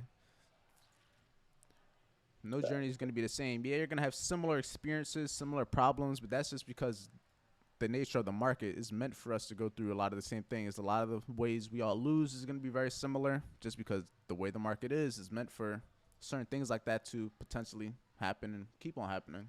Like the market in the world, once you learn, is really not meant for you to win at all. jobs, To be honest, the bro, not government, meant for you to win, nothing bro. whatsoever. Like even if you think about it, the market has taught me so much just about life, because it really like show it's all human shit, all human Yeah, emotion, it's all all people human losing, nature. winning, the ups and downs. Like every time something goes up for it, you can't go up forever. Can't go up forever. It's gonna have at But some gotta point come back something down. got to come down. It might not be a Gotta pull big back. drop, but it's something. And that's even with life too. Like I forget, you know, Rice Gum. No, I don't know him, Well, bro. he's like a streamer, like an OG, like one of the streamers. Bro, he even said it himself. His life was going up for so long, just up. More clout, more money, more fame. Just his life is going good, going good. And then it all came. One thing finally happened where his life like took a drastic hit. He had lost his kid, like to a miscarriage, and it's just like even Damn. he said it himself. He's just like after you just because once you go through the ups and ups and ups and ups, you start to think there's no way back down. There's no losing. It's just only up. Yeah, And once you get into that mindset, that's when the loss is gonna hurt because you weren't expecting it. And those be the biggest losses, the ones you're not expecting. Because if you expect and you keep that probability mindset, you're like anything could happen. This could happen, but this is also could happen. Once you keep that mindset and you're not like, yeah, this isn't gonna happen. I'm only gonna do this. That's when you start to really learn. It's really because not everything's gonna be perfect at the end of the day. It's never gonna be man, like, perfect. bro. If you asked me last year, bro, I would have told you I know what I'm doing. If you ask me Shit, now, I'm telling you trust. I don't know what the fuck I'm doing. Nah, that's a I don't fact. know. Last year at this time, shit. Last year at this time, I don't even know. I was on demon time. But you live and Up learn. in the clouds, bro. But you live and learn. If I'm grateful it happened, just because if it wouldn't have happened then, it would have happened at some point. And like we said with AMG Psy, he may go through certain things just later on in experience. And I would rather go through it now so that I would know how to handle it then versus potentially losing a lot of money because I don't know how to handle it and I don't know all those things. I'd rather lose what I got now while it's a smaller percentage versus having so much more to lose. Because it's easy to say, oh, you want this, you want that. But trust me, it's different from not having shit and wanting shit versus having it and having the fear of losing it all. I guarantee you, That's a different fear. I know that. it's a different fear because when you have a whole bunch of when you have nothing, the only way is up. When you have everything, the only way is down. You can go down also. You can go up more, but it's also down. When you have nothing, you don't have really much to lose. You can put it all to it. But once you get to that point where you have stuff to lose, you got responsibilities, you got all of these things, it's a different level of stress. And but once you're able to handle that, shit, you could do anything at that point. No cap. I feel like you done mastered yourself at that point. Yeah, once you master yourself, you could take anything. You could do anything in the world. Put your mind to it. Yeah. What's going on, Birdie? What's up, Yeah, bro? what's going on, bro? Let's see. You been tapped in the whole time, bro? Oh yeah, I'm in this one. I'm locked in. I've been in the group for a good minute. I just be low key. Nah, as long as you're taking it all in, you don't really got to be active. Active information's gonna be the same regardless. Yeah. I You started just trading gotta see ICT it. about like a year ago. ICT. Yeah, I started learning on it. Only thing I would say with ICT is just try not to take everything. Just take a few good things that you find work for you. But he Fact. teaches a whole bunch Figure of out what stuff. works for you. Yeah. I like Figure out what scalping, so works I for trade you like on the quickly, 5 minute and 1 minute. Okay. Because the only thing with ICT, he gives a lot. Like he's been around for so long. Like his experience triples, quadruples all of us. So he just has so much stuff to talk about. We have so much shit to talk about. We only been trading 3 years. Imagine 10 Yeah, times in that shit. nah, that's Boy. facts. He been trading for a long time. I found some of his old stuff too. Like some of his old stuff that's not even posted on YouTube. Oh yeah. I'm probably hit. I got a lot of But even when he was teaching you back then, it's different from what. It's not probably different, but it's more. It's yeah, like, his market. Mm, goddamn. Mm-hmm. It does. You don't want to have it. The thing is just like information overload. Because when you have so much stuff, you don't need to be looking for it every day. Because it's not every situation isn't gonna use it all. So if you're trying to make it, like look for certain things that aren't even in play at that moment, it's kind of just like use. I don't want to say useless information, but it's just you don't necessarily need it. It's not yeah. useless, but yeah, it's like if this works for me, or if the high and the lows working for me, why do I have to look for the fair value gap and the order block and I don't know what else he teaches, Yeah, but that's why I had the to whole bunch learn. of other shit. I was trying to confuse myself too much. Yeah, just take a Like few, imagine create going your through a own checklist system. looking for Imagine going through a checklist looking for order blocks, fair value gap, run of the highs, this, that. You probably would never take a trade, bro. Nah, you'll definitely get a trade, but you're gonna be taking a whole bunch of fucking trades. Cause Yeah, you're gonna be taking a lot of the thing trades. is with his concepts is like people they always. I hate when people say you trade ICT. That should be making me because he doesn't teach us to trade. He doesn't teach us ICT trading. He just teaches us what the market is doing. That's all it is. Pretty much. He's just showing us what he's experienced over 30 plus years, and he has names to it. That's the main thing because you have to put names to it Basically, because. like showing you a narrative, Mm-hmm. which you could look at, like a And, framework to look at the charts through. Yeah, and the and main to be thing. honest, if you're taking a order block entry, every order block have an imbalance for a FPG in front of it. So you're taking a fair value gap anyway. And trust Entry them anyway, order to be blocks honest. stay on every time frame too. So now it comes down On to every time frame. which ones are gonna be the ones that are gonna be higher probability. And like even with me personally, like order blocks, I used to be heavy on order blocks. I don't use them no more like that. Fair value gaps, I way rather use those because a lot of the time there's gonna be other reasons behind it anyway. Like you said, Yeah. if you take an order block, there's probably gonna be a fair value gap in there anyway. If you take a fair Bet. value gap, there may be a run of a high in there anyway. It's a lot of the times multiple things in combination and you just didn't see it all. You could be Yep. doing all of that. You could have had a perfect order block rejection. You could have had a perfect high ran. You could have had the perfect fair value gap touch. But in reality, it all could have just. The main thing is time at the end of the day. But that also could have ran into maybe a 500 level. And you could have been looking at individually only one of those. If you only saw it as a 500 level, that could have been your reason to take a trade. If it only went to the fair value gap, that's the only thing you are aware of. You could have took it off of that. If you only saw the order block, you could have took it off of that. But you don't need to have the fact that it was all of them. Yeah, if it's all of them, it just adds to the influence. This is not necessary though, because it's that information overload. Because then if you have all those confirmations and it doesn't work, boy, you're gonna be sick. You gonna be like, what the For real. You gonna be what the fuck? You're gonna be hurt. How This I is- used to What be, I used to be the hurt. hell? It's like I had all of this and it still didn't work. I'm like, it just comes down. It's real situational. A lot of the times it could look perfect. It could look exactly how you've taken it, and it's gonna kill you. And now it just comes down to how you're gonna react to it. Are you gonna allow it to get to you? Are you gonna understand that it's part of the game? That's It's just part of the game. Losses are gonna happen. It's just like any business model. Losses are guaranteed gonna happen. It just comes down to how you're gonna be able to handle those But losses. trading is just a little bit different as far as losses is pertained, bro. Because Mhm. in this game, even if you learn from that loss, that doesn't mean it's not going to happen again. Oh yeah. Like in other forms of business investments, like say you lost on selling this product, Amazon or whatever, you just don't sell that shit again. But in trading, it doesn't matter. You lost on this fair value gap on this time frame. Maybe you don't take it again, but you took it on this one. And you're gonna lose again. Like Yep. it's just certain things. It's inevitable on trading. That's not the same in another business. Nah, that's facts. Yeah, the main thing with trading is understanding losses are gonna happen. You just want to be able to learn how to manage the losses. Cause yeah, it's one thing to be a good at winning trades, but you're gonna want to be good at being able to handle the losses and being able to manage losing potential trades. Cause that's gonna be what's gonna keep you in the game. Cause you could take the best trades. You could have 4 trades a week, hit TP4. You could be up crazy amounts. You could be up 10% in a week. But that one losing day, I'm telling you, that one losing day will put you in a tilt. it'll put you in It a puts you spiral. tilt and you just blow everything. Mm-hmm. Yep. All of it goes Puts you down the in a hill. spiral, everything. And then you look at it after the fact, you're like, damn, if I just would have took Damn, one why did I trade, do that? if I just would have took one trade and walked away, I'd still be up 9%. And it's like, damn. Then Damn, that's when I it comes done- down to like you. Facts. That's what I'm battling right now. But I pretty much I got it. I pretty much got it. I got to take my time with it.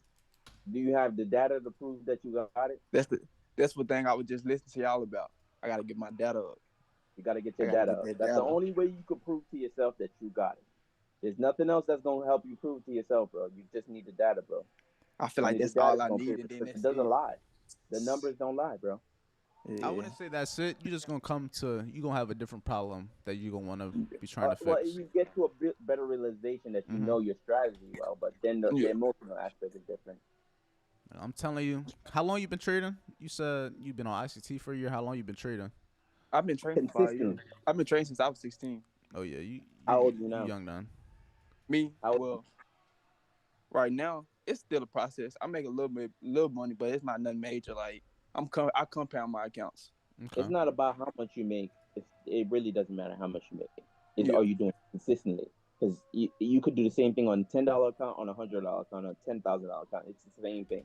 Man, it's It's just Well, a are let me you say I'm at process. the let me say I'm at the break even stage Okay. okay? That's a great stage to be. I'm not gonna lie. because I Great haven't area to be. blown the account.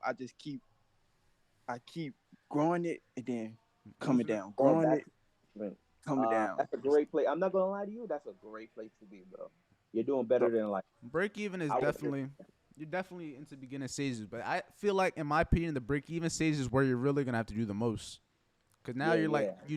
you gotta that's kind of you're coming to the point where I don't know if you have 100% strategy. If you're like I only do this, I only trade this that. Everyone's mhm. kind of situational, but now you're gonna come to handling yourself. Now you gotta realize how you trade might not even really fit you as a person for all you know. Like say you're not patient, but you're trying to swing trade. It's like now you don't realize that until you get to the point where you're trying to figure out why you're losing trades, what is causing you to overtrade, what is causing you to over leverage, and those are certain things where you just gotta. It really is hard. You're gonna have to go through it because you're not gonna know why it's happening until you go through it, and like those Fact. losses are the only thing that's really gonna be able to show you. Because you could do everything right, you could win all trades, but in reality, you don't really learn much from winning trades. You're gonna learn what you're doing wrong from the losing trades. And now, like you said, you're at that break even stage. So now, basically, you got to say, why am I break even? Am I not maybe holding my wins long enough, or am I holding my losses too long? Do I have too Or is many your risk to losses? reward That's what ratio good? I've been journaling, so I haven't been. Perfect. I just started journaling like a couple months ago, and I noticed I don't hold my trades. That I was get out too Okay, early. so that means your risk to reward ratio is bad. If you're Yeah. not holding your trades, your risk to reward ratio is bad. here. One thing I'll give you right here. This is what really helped me. Like the same thing I gave Kino. Just have like this little template. It just makes Mhm. it way less like something like this. So say for example, you're looking to take a trade. You put the thing there. You put wherever the stop loss is, and it'll give you exactly like your 1 to 1, 1 to 2, 1 to 3. Yo, I love, Hold on, bro. it's not Listen, letting me see that your shit screen. is Hold on, real elite. quick. You hear me? Elite. You need that, bro. I'm not gonna cap. Elite. Let's see. And it just I'm so happy I start takes the implementing that. stress out of it. It's just like okay, you know where you're looking for, and it just makes it a numbers game now. You're just waiting for it to hit there, waiting for it. That's why Kino, when you be like, oh, why didn't you get out? Imagine Kino. Now that you see it like this, imagine like you have your trade, it plays out or whatever. It comes like this, and you're waiting for it to hit, and then this happens. Those be the ones where I'm like, damn, where I'm just waiting for it to come 2 points. I'm just my Mhm. TP2 and I'm out. But I'm telling But you, that, but You see, talking about your the bid strategy is level? different from mine. Cause my say he's doing that, and that's a 1 to 2. That look like a 1 to 2. At yeah, Mhm. that's that like a one one to to two one, one. already clipping partials, and I'm putting myself to break even. Cause so now I'm feeling more comfortable in the trade. Cause I'm know not everything is at risk. Like Yeah. I've already put something, and then it's at break even. If it comes back and take me out, hey, fuck it, I made some money. It is what it is. So Oh, if you look at my trades this week, I've been taking straight break evens. I took like 4 break evens, no 3 break evens, and 1 profits. so at a 1 for 2, y'all set y'all stop loss to break even pretty much. 1 to 1. I set I my A do it one at for one to profit one. six. one. But it just 1 to 1. depends It on your really depends strategy. on yeah, because it also depends on what you trade. Like personally, like it's really situational. Everyone, like I said, comes down to experience. What are you able to hold? Like me personally, he takes partials at 1 to 1, but I know Mm-hmm. for a fact if I'm taking my partials at 1 to 1, I'm leaving so much on the table, especially with the way I trade. I would rather just wait for it to come to say 1 to 2. 1 to 2 is like my bare minimum. But even nowadays, Okay. I'm like aiming for more or less 1 to 3 just based off of how I trade. Because in my opinion, here, I'll try to find a trade or something real quick. It's easier to explain like in a Well, live example. for Andre, right? For Andre, in his sense, he Mm-hmm. catches a bigger move because first of all, he's trading on the 15 minute, so Yeah. He's catching a bigger intraday move. I trade Mm-hmm. on the 5 minute, so I'm not looking for big moves. I'm just looking for consistent hits, consistent base hits. Okay, So I see what you're if Andre loses 3 times, all he needs is one trade and he could clear it. saying. But me, I get more 1 to 1s than I do 1 to 2s or 1 to 3s. So if I take profits on the 1 to 1s, overall I always stay profitable because I'm always taking these little small wins. Yeah, And I then see what you're I do saying. get the home runs. When I do get the home runs, it's really good because the home Yeah, runs it's do just happen. extra on the, it's extra on the table. Right, right, right. I leave a little bit on it. I leave some on it. I leave half on the table, and Yeah. I try to make a run as far as it can. But I always want to secure something. For me, that's just a me thing. It No. just comes down to how you want to go about it as Mm. well. Cause like I said, Okay. it I see what really you're saying. everyone's a little situated. Like he trades New York, and New York, like I keep on saying of recently, a lot can happen. A lot of shit. Mm-hmm. You could be right short term, and then it just fucking reverses. Versus Yeah. London, That's why I take profits, like bro. London, if I'm wrong, I'm like wrong. But I could like London if I'm right, I could also be very, very right. So me taking 1-to-1s, knowing based off back testing how likely I am to be right if I have like the certain things that play a part. Like with me Mm-hmm. personally, I would be more mad at myself if I kept taking 1-to-1s and it went to 1-to-3 every time and I'm just sick. That's just me though. Everyone's Yeah, gonna be a yeah, little Yeah. yeah. bit I was different. sick on that too. Like But that's just me. then again, I would say, all right, how about you do this? Like, what's your name, bro? By the way, Corian. Corian. All right, so Corian, how about you do this? Mm-hmm. If you understand your strategy, or if you don't understand your strategy, it's Like perfect this to do it now. example right here, perfectly. Now, I don't mean to cut you off, but like this was like imagine if I Uh, would have took it out 1-to-1 and then this happened. I'd be sick because it's the same thing. You know what I mean? That's just me though. But New York, in my opinion, this doesn't happen as often. New York is Often, yeah. It always is take more off the is Asian more rose. like up and down. New York is like it can have a lot of up and down. That's why more or less I try to stick with London because look, same type of setup, Mm-hmm. and then it's just target high and low. High and low. That's all I really aim for. Like the Kino, you look for that 1-to-1. Your 1-to-1 is like my Asian range low if I'm getting at that the high. You know what I mean? uh-huh. It's like almost the same thing. It's like that cookie cutter. You know when you're getting in, you know where you're taking your profit. And that's like me here. If I would have got, I'd rather get the 1-to-2 here than let it run. But I know also that when I'm right on London, the trades can hit. And I just know me Okay, I see personally, what you're saying. you see what I mean? It's just like if I take that 1-to-1, I'm going to be more upset that I knew it could likely go there and I didn't versus me Mm-hmm. just being okay with it. But like I said, But everyone's going to be a Corian, little different. Corian, the only way you can gain confidence into knowing that the 1-to-3s can happen is collecting the data. So Back test. you I need got a to bad back test. test it. You need to back test it and see how much times do you get 1-to-1s, 1-to-2s, and 1-to-3s. And if you get 1-to-3s, like say you get 1-to-2s 50% of the time, you don't need to cut. You don't need to cut to 1-to-1s. There's no need to cut it because 50% of the time you get 1-to-2. And all you need to be is 50% profitable on a 1-to-2, and you'll be massively profitable, massively. So now Mm-hmm. you just need to collect your data. If you know in your data it says that you get 1-to-2s 30% of the time, then maybe you need to cut something off at 1-to-1s because you're gonna get the 1-to-1s most of the times. So cut the 1-to-2s a little shorter, and then let it run to 1-to-2, 1-to-3. If it gets there, it gets there. If it doesn't, you took a base hit. Mm-hmm. So I'm all about taking base hits, and then if the home runs come, they come. But I'm Mm-hmm. all about taking the base hits because then you compound your account. You're building, you're building, you're building, and you just trade with more and more and more money. So Okay. eventually, the $10 gains go to $30 gains, go to $40 gains, etc., etc. You get what I mean? Yeah, I get what you're saying. Dang, okay. Like I said I'm too, like about to when go you in the have those lab. like the little risk reward. So if you know what you're risking, because I guarantee you, when you aim for certain targets like I do, you're gonna get finessed a lot. Like bro, right here, You're say gonna for ex- get finesse. say for The example, because bigger the after target, the more you get finesse. I would even say the bigger target, not even just bigger, just the more like set you are on a certain target and hit. Because it could be wide, it could be small, but if you're just like nah, I only wanted to hit that, there's gonna be times where something like this happens. So say for example, I was in at London, 3 o'clock, the high got ran. After the age range low gets hit, if I'm not taking my partial there, I'm looking for the previous day's lower high because I know based off of my setup, if I have the higher low of the day, there's a good chance it could run. But if I'm being trying to wait like that and I'm waiting for my target to get hit, there's gonna be times where it does some shit like this. It But that's comes. what happens when Mm-hmm. you're looking for higher risk to reward ratio. If you're looking for 1-to-5s, no, No, that's the the thing though. higher the Look, risk to I'm reward saying ratio, the if you look lower for the your risk hit rate. reward, I'm saying use the risk reward. Don't always use the target because look, my TP3 would have been here. That's like TP3 or 4. That would have been hit, but just the fact that if you're waiting for a target instead of Oh the no, number don't use wise. target, bro. Don't focus on the target as much as the risk reward, because Mm-hmm. your target could be 1-to-10, but you already got 1-to-4. What you tripping about? Walk I'll away. say try to You put already them stayed, together. you already stayed in the game for 4 games. You basically saved yourself for 4 different trades. If you risk the same on the next 4 trades, you're staying in the game longer. So your trade, you could be targeting a 1-to-10, but you don't necessarily need it. You could clip something. At least you could leave a runner to 1-to-10, but you don't need the whole position to get to 1 to 10. You feel me? I'll say Yeah. best case, like in situations like that, is try to pair them together. Like if you have a target that's also in alignment with, like say a risk reward area. So say for example, say I was only looking for my 1 to 3, but I was also using the fact that this low is here also.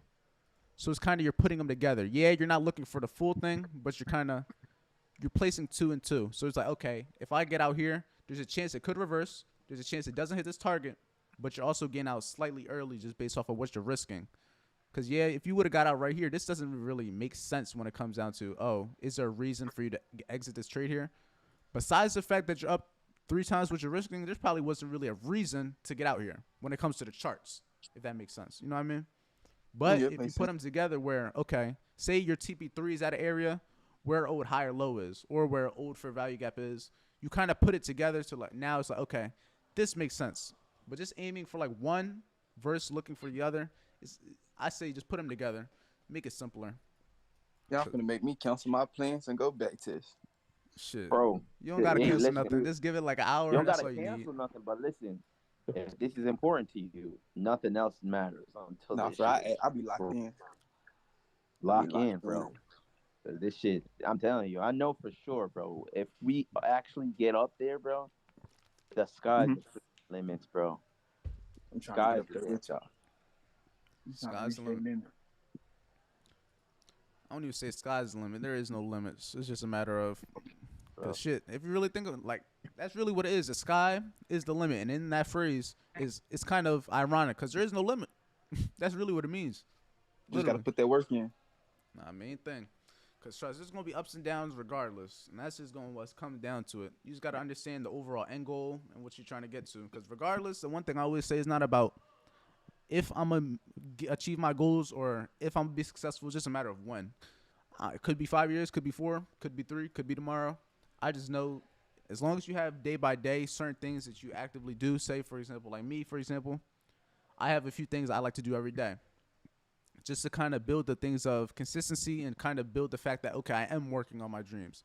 Cause it's one thing to do nothing all day, and then you're like, yeah, I'm chasing my dreams. But if you don't really have anything to back it up to build that confidence within you, you're gonna be like, am I really doing enough? Should I be doing it? And especially in trading, bro, you have so much time. If you do it full time, you have a lot of time.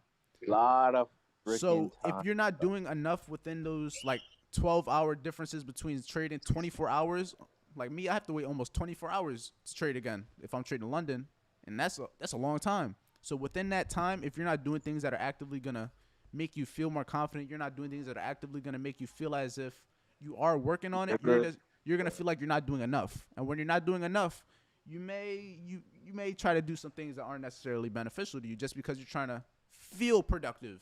You know what I mean? Yeah. Cause like with me, I'd have a few things every day. If I can go to the gym, if I could journal, live stream, as long as I could do like those 3, 4 things, I'm good. If I have those checklists, if I can get those 3, 4 days things done each day, I'm I consider I, myself as being productive in those day by day activities, and then each of I, those day I by want day to add up. I want to ask my fault if I butcher your name, Cameron. Uh, What you think though? What you think about what you've been saying, or give me what your y'all been input. saying? Like, just give me your input on whatever. Input on what? Like what he's saying right now? Yeah, this is That too, or just what just like you've the whole gathered from this. conversation. Just, yeah. Well, I already been doing pretty much like what y'all been saying. Like I've been trying to, get out my comfort zone, go work out, pretty much get 1% better a day. Mm-hmm. Just better myself. Just not trying to be addicted to the charts. Cause at one point I was just addicted to the charts, just being on the charts all day long, and it wasn't getting me nowhere. Mm-hmm. But as I step out my comfort zone, go work out, go read a book, that's when I started seeing more progress in my trading. Now that's definitely a fact.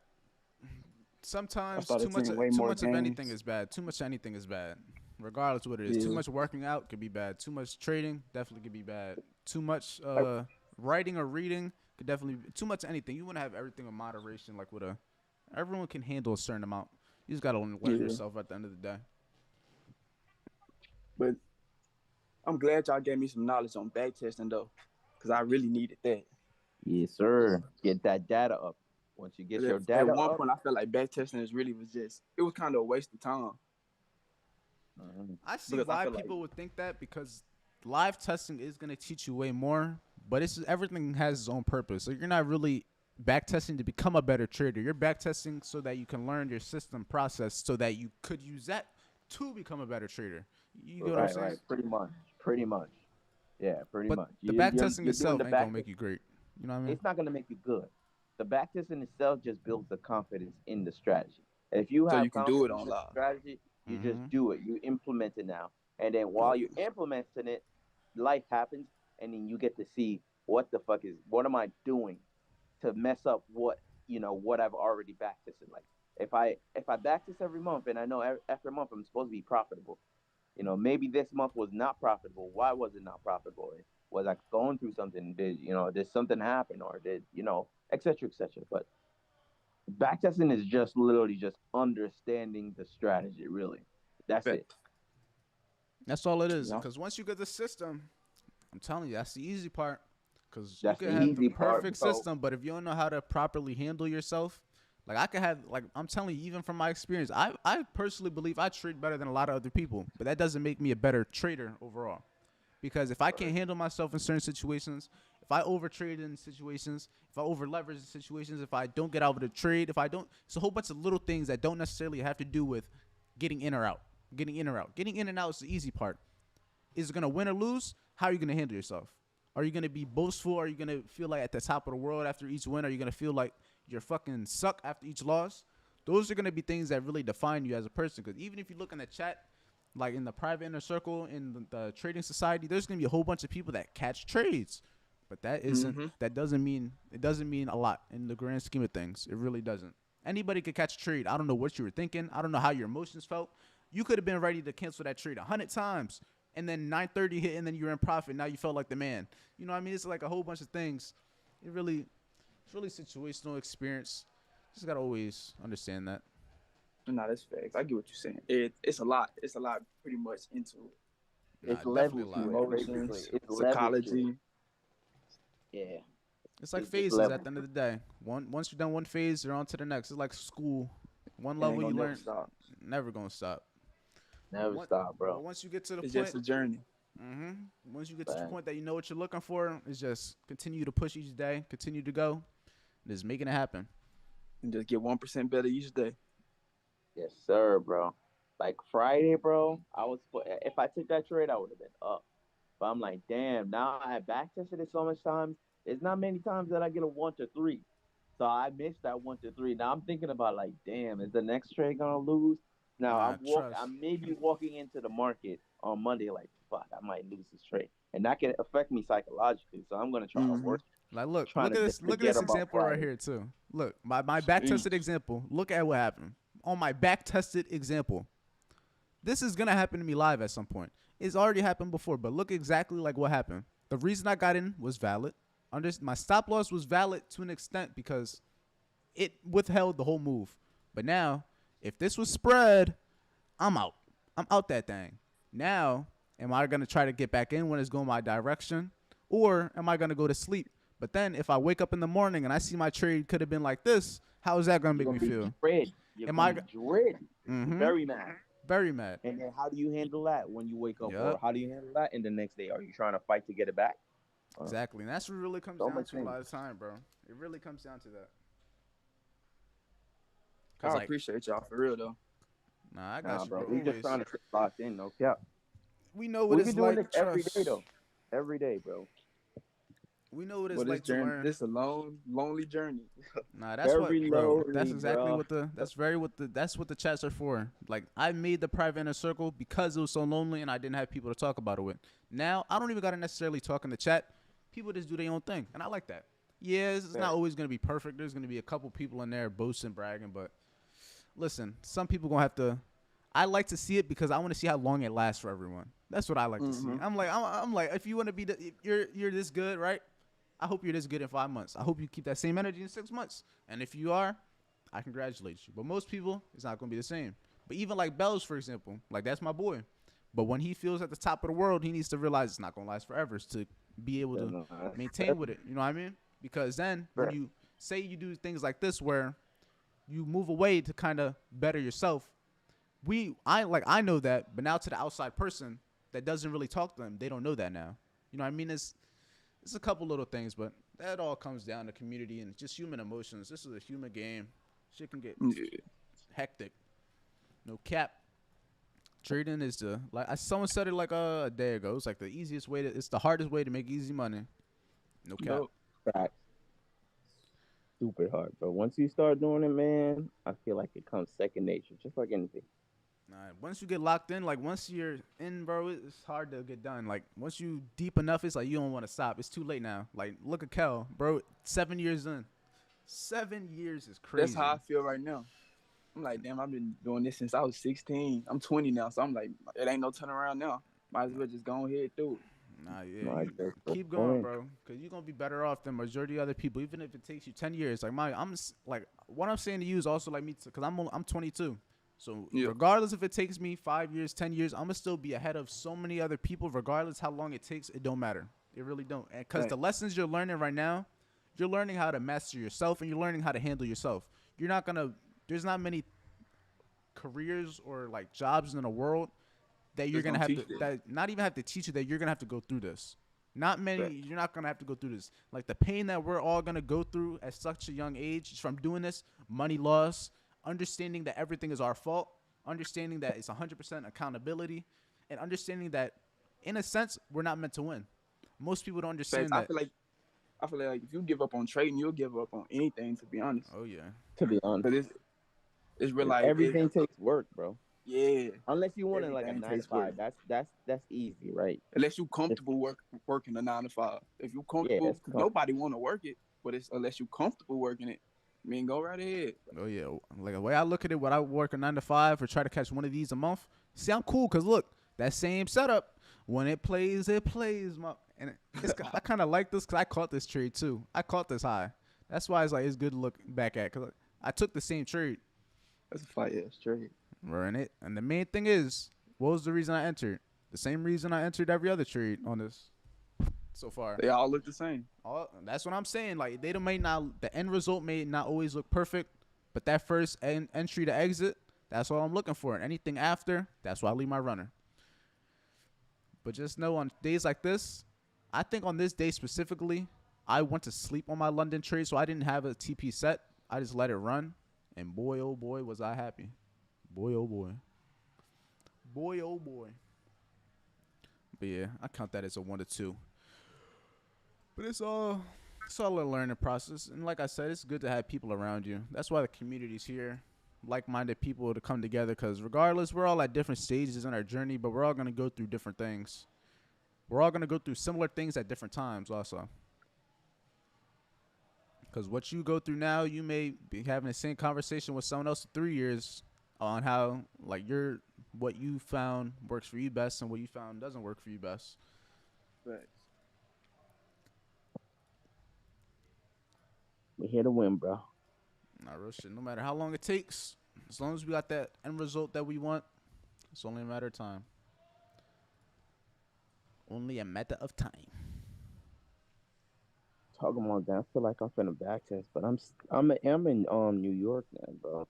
I'm most definitely finna go back to it. When I'm done here, Not I'm set up. done back testing. I've been talking more than I've been back testing. I'm only 10 days in. I just been talking. I'm gonna get up with y'all later though. Y'all be safe. No, always, bro. All right, man. Appreciate you Let's for go. being here. Appreciate you for doing the live. Always. King City FX, you said I take 2 trades the whole week and I'm up 6% with ease. I'm telling you, less is more. You said I love my Less 1 to is more, 3. bro. 1 to 3s be hitting, man. You know, Bro, you I know what's take gonna hit one 'em, but trade per day. I don't take no more. If I lose or win, that's it. the only like I want to do that. It's just it sucks because I know, especially with the way I trade, that second position could just be my false break that literally is meant to stop me out. That's why I just got to come to terms with. That's why I kind of position myself in a different way now to be able to handle a losing trade, to be able to handle a trade that's likely to stop me out and still go my direction. So that's why I'm like, me personally, if I see it happen live, if I see my entry or if I see my stop loss get hit and then immediately tanks in the direction I wanted it to, there's going to be a part of me that if I'm up, I'm going to want to take advantage of it if I have that second trade. But like me now, that's what I'm trying to, if I just go to sleep, It is what it is. I wake up and it's done. The damage is done, or the coins are won. That's a bar. I ain't gonna lie, but you get the idea. Uh, What the hell? Oh yeah, this is a day I would not ideally want to trade. Matter of fact, I think I know where this day is. I think it comes like up to in here and then reverses.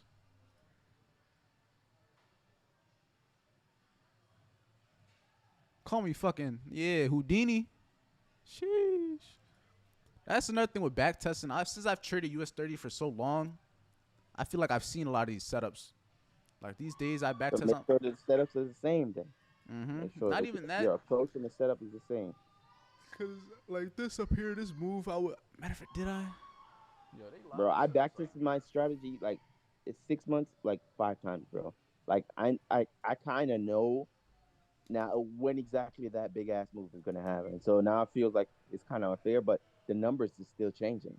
It's like why is the number even though I know is the numbers is still changing. So that Are you means like different? on say a Different lot regular day. sizes? Not lot sizes. Stop No, no, losses. no. It's always gonna no. Well, it could be. That could It be another could thing. be. The That's stop the loss thing. placement. Yeah, that could be. That could be it. Like the stop loss placement could have took me out, and one of 5 the points other times I earlier backed and not on the other I one. had, yeah, on the other time I had a bigger stop loss. So that is like, why am I changing? Like, why? It shouldn't change. Try to average out a stop loss. Like me personally, like just from back testing, I know like if I'm getting in at a certain high or low, it shouldn't go past a certain point. Yeah, there's gonna be those certain times where it does and it still goes. But for the most part, like if I'm using 30 points, like 30, 35 on US 30, if I'm ideally right, I'm probably right. But if I'm wrong, then I'm wrong. You know what I mean? It just comes with back testing. Cause like if I'm always using a 50, my risk reward is not always it's always they're not always gonna be good. But if I'm like averaging at 30, I could take advantage of most of the Asian ranges. I could take advantage of it. But maybe that's it. Maybe it's your stop loss placement. Cause I know yours depends on like it could it's different on each thing. But when I back test, I try to stick to a static like a stop loss. Cause it's like easy for me to be like, okay, yeah, I would have used 50 here, or would have used 30 here. You know what I mean? It's easy to say that hindsight. But for me, my stop losses is basically it depends on structure. Yeah. Yeah, it's not specifically a point because one day it could be 30, one day it could be 50. I just want to know that I'm always looking at the same type of structure the same way, and I'm placing my stop loss the same way Are consistently you month per month. taking are you taking the same trades within that same time though, or are you taking them at different times? That could also lead to 5 minutes. That oh no, same time frame. I only not trade not time between frame. I'm saying same time. no, I know. I only trade between 8 a.m. to 11 a.m. That's it. I don't take a trade afterwards. 8 a.m. to 11 a.m. If I don't see anything between it, there's nothing there for me. Would you say that some of the reason why why the numbers aren't the same too is because the setups aren't always the same? That you're at, like the backtest setup, because since you're on the 5 minute, it may look like the similar setup, but it may not be the same setup if that makes sense. Just because it's like it happens more on those lower time frames. I don't get that one, bro. I'm sorry. Like say for example, you're on the 5 minute. There's a trade idea. It wins, right? But then when you backtest at a different time, that backtested day you didn't really backtest that same setup.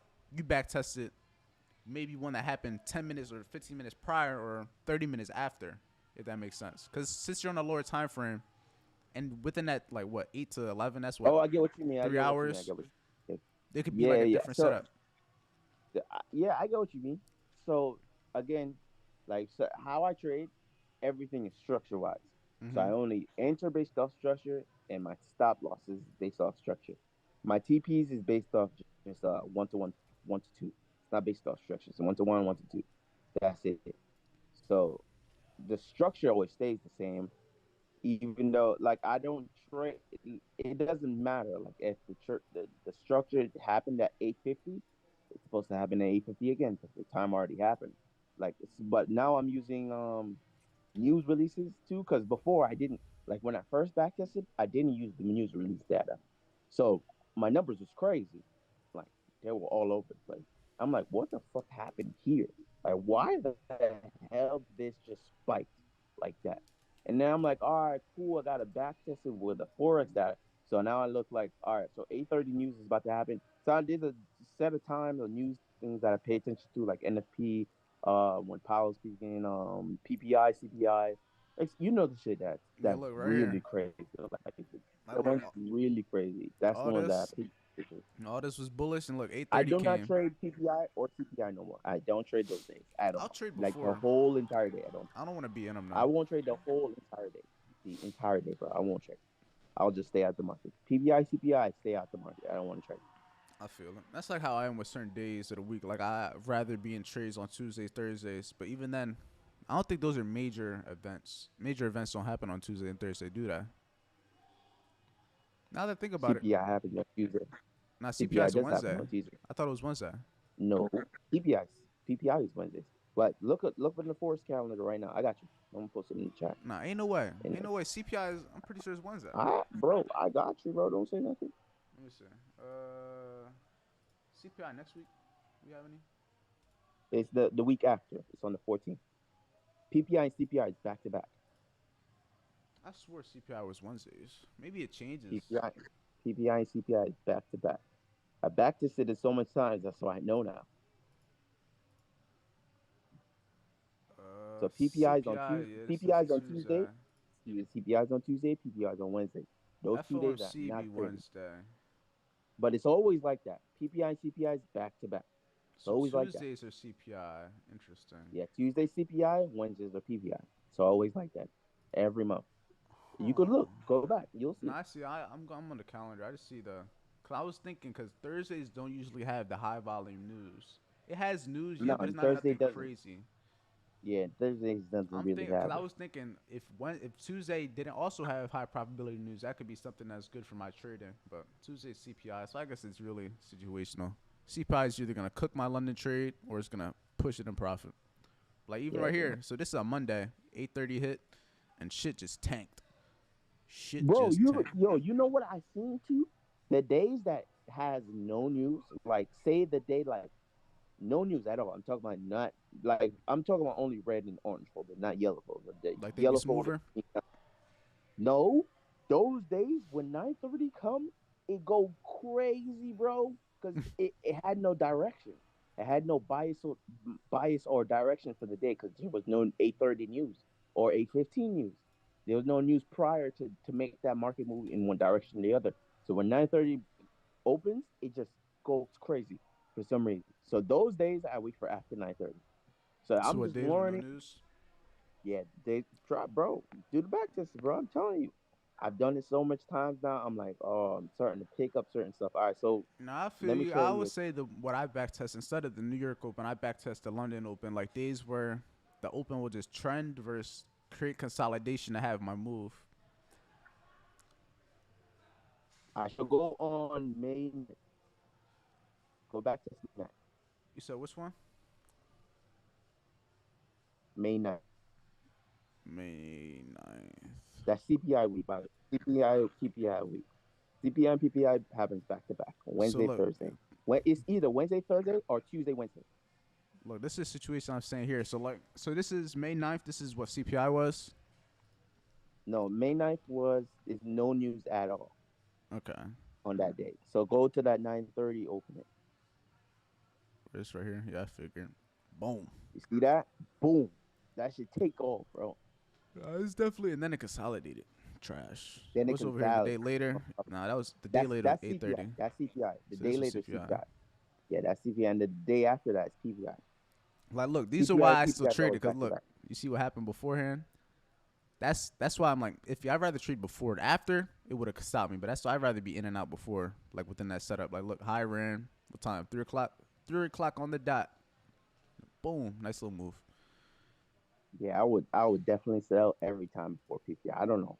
I But don't know like about you, but situations like this though, where like say London just goes one way, those are days I would just I just leave those days. Like you say you don't like the days with no news. The days where London just trends, I'm out. Cause then it's like it could either just keep trending or it's just gonna do something like this, run highs, then consolidate it. Just based off of data, those days where it does that, I'm just cool off them. But let's see. Today, this is May 16th, a Tuesday. Tuesdays tend to have my nice moves. What time is it? 2:15. We ran these let's lows. see if what news happened on May 16th. Let you know. May 16th. Core retails. Yeah. This it's nothing crazy. Nothing crazy. And let's see Nothing on a crazy. day like this. Let's see if it's gonna be a nice little move. It's a little Nothing bit. crazy. You have 8:30 news, bro, but nothing crazy. Let's see what happens. Look at that. I'm telling you, these days, bro, they be hitting. The Yeah. Tuesdays and Thursdays, I swear to God, they be like. That's why I made it so I'm okay with risking 1% on those days. Because when they play out, even if I'm wrong, okay, I'm down 1% for the day. But if they do play out, what is this? From Asian range high to Up low is a 3%. 3.5. Up What? 3%. Those be the ones where you could just leave it and you're done. Or a situation like this, look at that. That Boom. shit turned around. See why Shit's you turned take around. profit? You see why you I have feel to it. take profit? Got to At this take point, profit, bro. that's a high risk reward trade. I probably would have wanted to take some off anyway, considering that's Gotta not like take a that. 1 to 2. But it even run the highs. That's the thing. It Mm-mm. didn't run. That's the thing. So I'm learning a lot that's of the why you gotta time. take profit. I'm learning like with all this back testing. I'm trying to anticipate why it wouldn't run highs and why it wouldn't run lows. Like another reason I be doing it. You know why it does this? Like I've really learned is because if you go off base the Asian session highs or lows, the Asian session is the start of the new day in a sense. Not for me. I like the 12 a.m. but the start of the new day. So what does that then make? It has those new day open gaps. So there's usually the gap between each day. So from say for example, the market closes right before Asian session and then opens in Asian session. And look, the days that it doesn't really run those highs or lows tend to be days that it will kind of stay around that daily fair value gap, like that daily open area. That's kind of something I'm being more mindful of. Cause look how it traded around it. The bodies So stayed now you within it. know. But the thing about it now, like think about it like this: you did not know that before. Now, say you back tested that before, and now you back tested it now. Now you have that mindset. You know that this is supposed to happen. Now, if you back test it again and you're doing the same thing and the numbers now stay the same, then you know, all right, I understand it conceptually that this is where I cut my profits. But if they change again, that means you still don't understand what you're doing. Mm-hmm. Yo, this fucking bug. I hate leaving my balcony open. These bugs be having me ready to rumble. Bro, I got a shield on my balcony, the little net shield. Bro, I'm eat that shit. I'm not, Yo, you still going to Philly for the graduation? yeah, I'm gonna be there. I leave Wednesday. Wednesday. So you still dropping your car off? Honestly, I'm not even gonna drop it off no more. I'm just they changed it so I didn't have to take it over there. You good? Appreciate it though. Uh, It was just gonna be easier, cause it was just gonna be a whole lot of me driving just to go to Philly, man. Then I I'll had to say you leave my just car. fly out of Tampa. Yeah, it's fly out from Tampa. But ain't bad. And then when I come back from Trenton. Trenton. Oh, you come back from Trenton, Jersey. Mm-hmm. But now what we gotta do? I was talking to Kel. We gotta set something up for this summer. Slide out there. That's just Now nice. we gotta slide out there, bro. No cap. That's just I mad don't know if we nice. sliding out there with our girls though. Okay. Slide out there with our girls, we both can stay at the trip unless we bring like a blow up bed or some shit. I don't know, Oh yeah, but I don't know. We'll see. we'll I see. feel like if I went, my girl's gonna wanna go, but I don't know. I'll be like, listen, bitch, you wanna pay for the rent? You wanna pay for this? I'm like, all right, that's what I thought. Better hop your ass on the couch, shorty. Oh, good, bro. My No, girlfriend she'll take the bed. She'll take the blow up. nah, it don't really matter. We gonna be trying to have a good time anyway. I don't really care where I Right, we stay. probably really don't care. Just be on some boats, bro. Rent a boat. Be on that shit all day. Wednesday. Wednesdays really be ass too. For my trader Tuesday, Wednesdays Wednesdays be overall be trash. I just think it's more or less because it's that middle of the week, so it's kind of either just gonna either reverse or consolidate, and a lot of the time it's usually consolidate. Word. But all right, I'm on May 17th. I have about 8 more days until I back tested this full month. So far, I'm pretty sure I'm up a pretty good amount. So we'll see. Yeah, I gotta go take my nieces for the walk, bro. So I'm a skirt, bro. I copy that. All right, bro. Appreciate you being here. Yes, sir, bro. You know we on live next on Monday. Oh yeah, we I'll be there. back on tomorrow. I'll be back. All right, bro. But all right, bro. You be safe. I'm gonna talk to you. Yes, sir. But all right, I'm gonna continue this back testing. I'm just gonna see what's up. I've just kind of been back testing up and down. Right here, this looks like a move that could potentially keep running higher, but I'm watching these Asian session highs right here. I don't really see any crazy gaps besides this old gap right in here. But we're gonna see if that's gonna be of use or not. Got the previous day's low down here. Let's see. Oh, okay. See what I said? Look, Wednesdays, they tend to consolidate, bro. But look, it came back for that low. Honestly, this looks like it's probably going to run higher. 445, the fair value gap, 15-minute fair value gap. Would this be an area that I'm willing to take a trade on? The fact that everything is bearish, I do like the bearish idea. But like I said, the days where consolidation is very iffy. Fair value gap. And it's the timing also. I'll probably wait in one more candle. Okay. I think this is something I possibly would have been looking for, and the reason to keep it going bearish. Stop loss, 30 points as always. Ideally looking to run these lows down here. And even the previous day's low also, that could be an area. Let's see what happens. Boom! Yeah, fuck Wednesdays. Minus one. Let's see what happens. But like I said, when I'm wrong, I'm usually wrong. In this case, it continued to go higher, which I'm cool on. And then look what happens later on in the day. Whole bunch of movement. But when I'm wrong, and I'm wrong in London, it's usually for the best. That's why I like trading it so much now. Because look, boom. Oh my God, I'm bullish. So if this is a Wednesday reversal, ideally, I would probably be looking for more bulls going into Thursday, Friday. So let's see. All right. We got this new day open gap that I did tell you guys that price likely can not retrace, it could react off of it and then cause price not to run a higher low, which has definitely happened multiple times before. Asian range, just like that. Let's see. We also have this daily. Is this a daily? No, that's like a London gap. I'm not going to mark that up, though.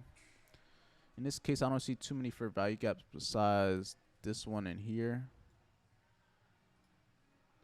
We got the previous days. Not even previous day. I'm going to say fair value gap. Boom. I'm going to mark up the 50% of this full fair value gap, which is right down here. Even though it's significantly far away, I just like to have them marked up just to give me a good idea. Then I'm going to match that up also with price levels. So where are these price levels at ideally? So we got 33,400 right here. We got 33,500 at these highs, which could be an area to potentially target. And then we got 300 around the 50% area down here. So these are like the main big figure levels. So let's see what happens going to that 2 o'clock, 3 o'clock frame. All right, ran the low, 1 o'clock. In this case, what I would want to see is potentially price trades back into this range to then run it at 3 o'clock, possibly have a run higher. That's something I would like to see. Okay, look, got to run higher. Then at this point, I would be waiting for possibly that 3 o'clock to come and run that low. And then once it runs that low, that would be my reason to enter based off the fact that we're running the low at that high probability time. What about a 30-point stop is kind of wide in this case, but nonetheless, a 30 points to the high to the low is still about 1 to 2. So let's see what happens. You can't make this shit up, bro. You can't make it up. You can't make it up. If y'all seen this, for anyone that's in the live, there's anyone that's in the Zoom, bro, that's it. Pinpoint what I want to see. And why is that important? Because, bro, it's the fact that it replicates. The same setups happen over and over and over again. And it's the fact that if you can see them enough, you can kind of anticipate what is likely to happen and what's likely not to happen. Boom, just like that, +2. But it's the same idea. The reason I knew that it could possibly run that low, tap into that fair value gap and run higher was based off of time and experience. I've seen it happen multiple times. This is something that happens very often. For those that trade London, stuff like this is going to happen so often, where it's going to run that original high or low that gets created maybe before the New York Open. Not New York Open, before the London Open. So like right in here, you get that major run below that old higher low, going into that 3 o'clock time, this is what I'm looking for. And a lot of the time, this could either be a major low or it could just be something, for example, like this 1 o'clock low. It doesn't have to be anything crazy. And look, you guys seen it right there. Perfectly executed. Nice. Now we just move on to the next one. This is why we do it. We backtest so we can find things that are going to consistently keep on happening. And look, reverse. That's why you take partials, bro. Love this shit sometimes. All right, on to the next day. We got about 6 more days of backtesting. Then we got the full month of data.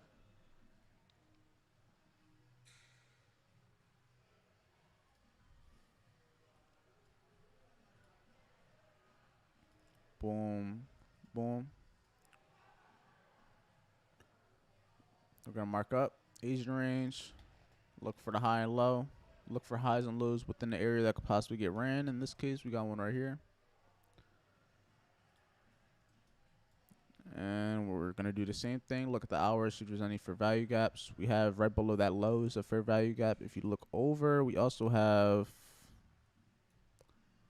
this area and price, which is that new day opening gap, which I told you guys is also a reason behind price having certain reactions that it does. So daily open gap, go back to that 15, line it up, and you can see that that's almost in alignment with what? Right under that low. So that's somewhere I would ideally be looking for price, and we're already bullish from Thursday. So Friday, I would ideally want to see it continue higher. So let's see what happens. I'm looking for ideally a bullish move. Right here, this is where I got that original 2 o'clock low for what I want to see happen. Potentially 3 o'clock to come down, swipe it to reach for these highs. It's a very similar idea to what you've seen the day before. Boom, runs the low. It could run higher, but I want to see it come a little bit lower first. Okay, in this case, it got a reaction off the low. It's not really perfectly what I wanted to see, but it did run this overall short-term low first before going. And let's see what happens. It went to the high. Now, in this case, if I would have been taking a trade based off of running that original low right there to this high with about maybe a 30-point stop, would have been good. In this case, I probably might have been looking for it to run a little bit lower, but nonetheless, 1 to 2.5. Based off the same idea, though. It wasn't perfect. I did want to see it come lower. But in this case, I do think that there's a high chance that it might come a little bit lower into New York. Just to kind of tap in that area. Yeah, look. Came to run those lows. I'll take this off. But just that overall blue line right there is really what I'm looking for. Yeah, it eventually came down. It reversed, but this is still only 11 o'clock. So we'll see if it ends up pushing bullish. I don't look like it's going to push bullish in this case, but this first setup with London, it played out nonetheless. That's the main thing we're paying attention to. Now on to the next day. This is going into a Monday.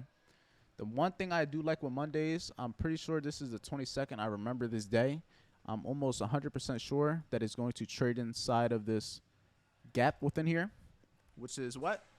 The new day gap, which is one I just told Kino is likely I've realized, not likely, when I been backtesting, something I've realized is when price doesn't want to run the Asian session high or low, it will likely trade into these gaps.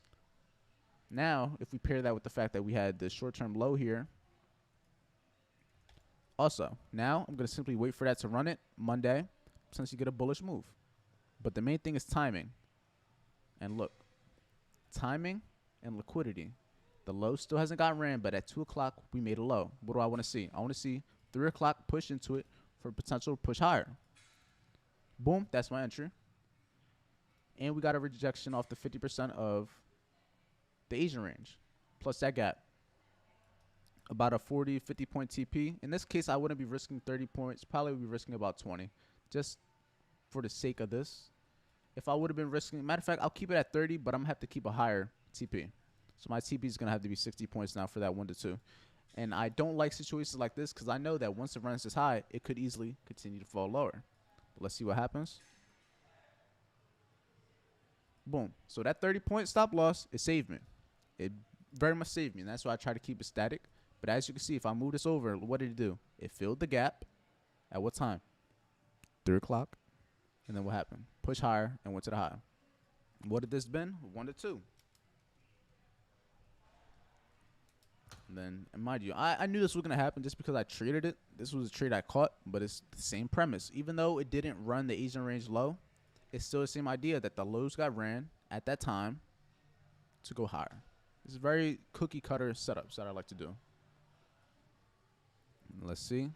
On to the next day. We have 4 more days of back testing.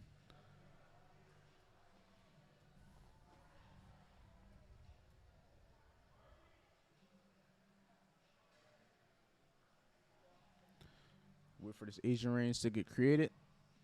In this case, I also think I traded this also, which is May 23rd. In this case, I don't think the Asian range high got ran. I think it went a little bit higher, something into this range, and then continued to go short. This fair value gap is what it looks like it rejected here. And one thing I kind of learned from doing a little bit of back testing is sometimes when I'm looking for the low or high of the day to get created, it's not going to get created during London. There's going to be times where the low or high of the day was already created during Asian session. And that's going to be an example where I think it's this one right here. So let's look around for big figure numbers. We got the 400 level up here. Got the 300 level all the way down here. So ideally, in this case, everything looks pretty bearish. I would want to be pretty bearish. So in this case, if I didn't know what I know, I ideally probably would have been looking for a retracement higher or a run at this high. Go to the 1 hour. You can see that we also have that new day open gap from in here from the previous day. The one that we took that trade off of before for the bullish move right here, we could potentially still use that as a bearish move. And let's see, it's right above that area also. So this is somewhere I would kind of be watching. The Asian high is definitely something also, but I mainly want to watch this area and wait for it to come into it in that specific time. And as you can see in this day, just trade it lower. No trade. The days where it just trends are the days I don't want to be in trades. Because why? My setup's not there. And if my setup's not there, it's usually just going to lead to a very either trending day or a very volatile New York session. So let's see what happens throughout the day. New York, it looks like it had a little bit of a pullback, but overall looks mainly bearish. And look at that. For the most part, prices remain bearish all day. And even though there was moves intraday, it's just not something I personally would want to capitalize on. Just simple as that. On to the next day. 3 more days left of this back testing session. 2 hours later.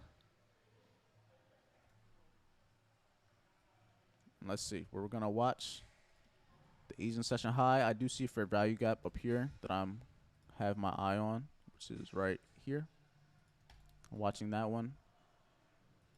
And also, let me go to the hour. The main thing, I try to look at everything on the hour and a little bit higher. We do have this new day opening gap below that Asian range low. So right in here. So let's see what's going to happen.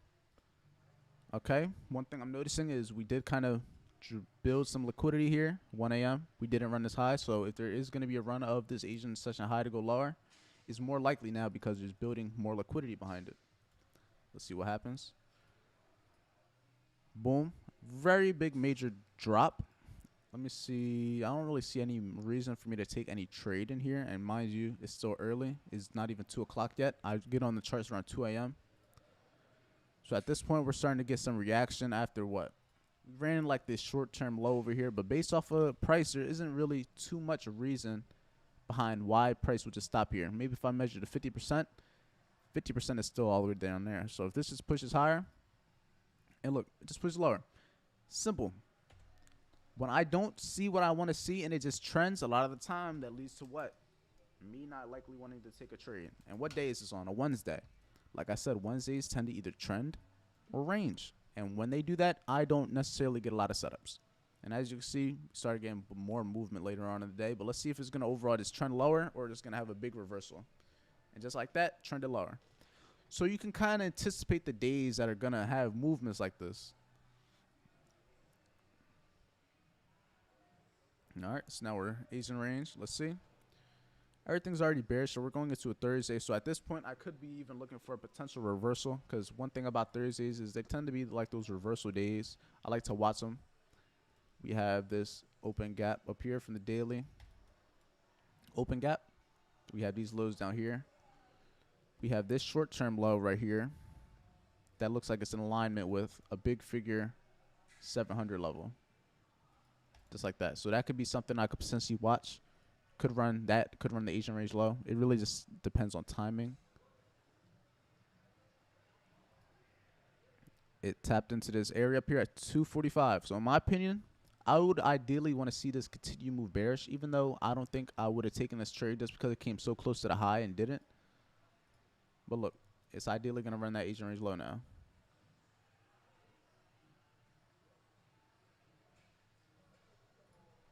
Okay. And this day, kind of consolidated, but I didn't get a trade.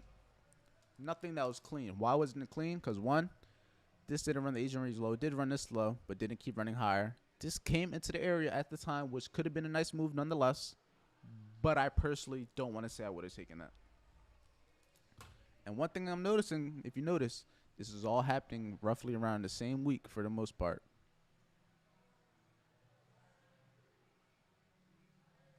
So see, we're going to give her all this. And we got the last day we're about to back test, which is going to be on the Friday of the 26th.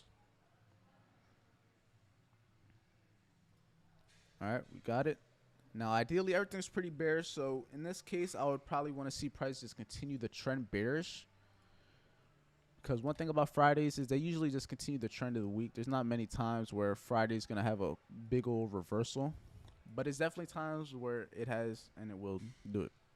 Don't want to say it never has because it easily can and easily will. Go to the 1 hour, see any areas of importance. Don't really see much in this area, if I'm being honest. Let's see what happens. We're just going to leave it up to time and price now. Highs are getting run into that 3 o'clock time. I also see that we have this 800 level up here, which could also lead to why price could potentially have a retracement in the price to see it keep going lower. It's also this short-term high here that I want to be mindful of. But in this case, I don't see anything horribly wrong with taking a possible short, considering it's Friday and I would want to see price continue to go lower. Let's see. 30 points if it would have been well enough or if it's going to run for this high. And ideally, where am I targeting? The Asian range low because I'm bearish. We'll see. Boom. Okay. Ran a stop loss. And it came very close to that low. I'm telling you, there's going to be times where it comes close and doesn't. But look, 30 points got stopped, and it didn't even run that high either. So it got close at first, but didn't run that high. But that would have been -1. So from all of this, I'm about to add it all up. So from 20 days of back testing, I'm about to add up.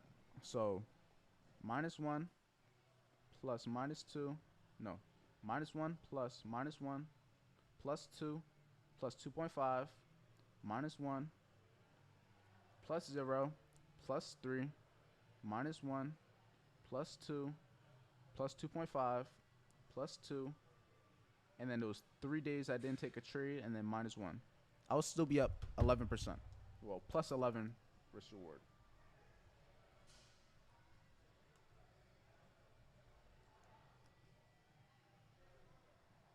Or you can say 11%, either one. But that's it from our back testing, just like that, plus 11% for the month of May. That's very good. That's great. Better than I did, which is crazy, but it's hindsight.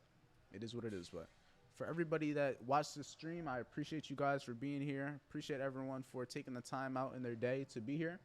And for those that found something informative, just make sure, I don't really want nothing. Just make sure you just stay productive. Just work every day to achieve your dreams and understand that anything's possible. Always. And Saj and Anali, I'm not sure if I said y'all name right, but appreciate you guys for being here also. But I'm about to end it all. So we're going to see what's up. I'll see everybody soon for the weekly market breakdown that I'm going to have. And just overall coming into the week. So have a good Saturday. Enjoy the day. Stay productive. And I'll see you guys in the next one.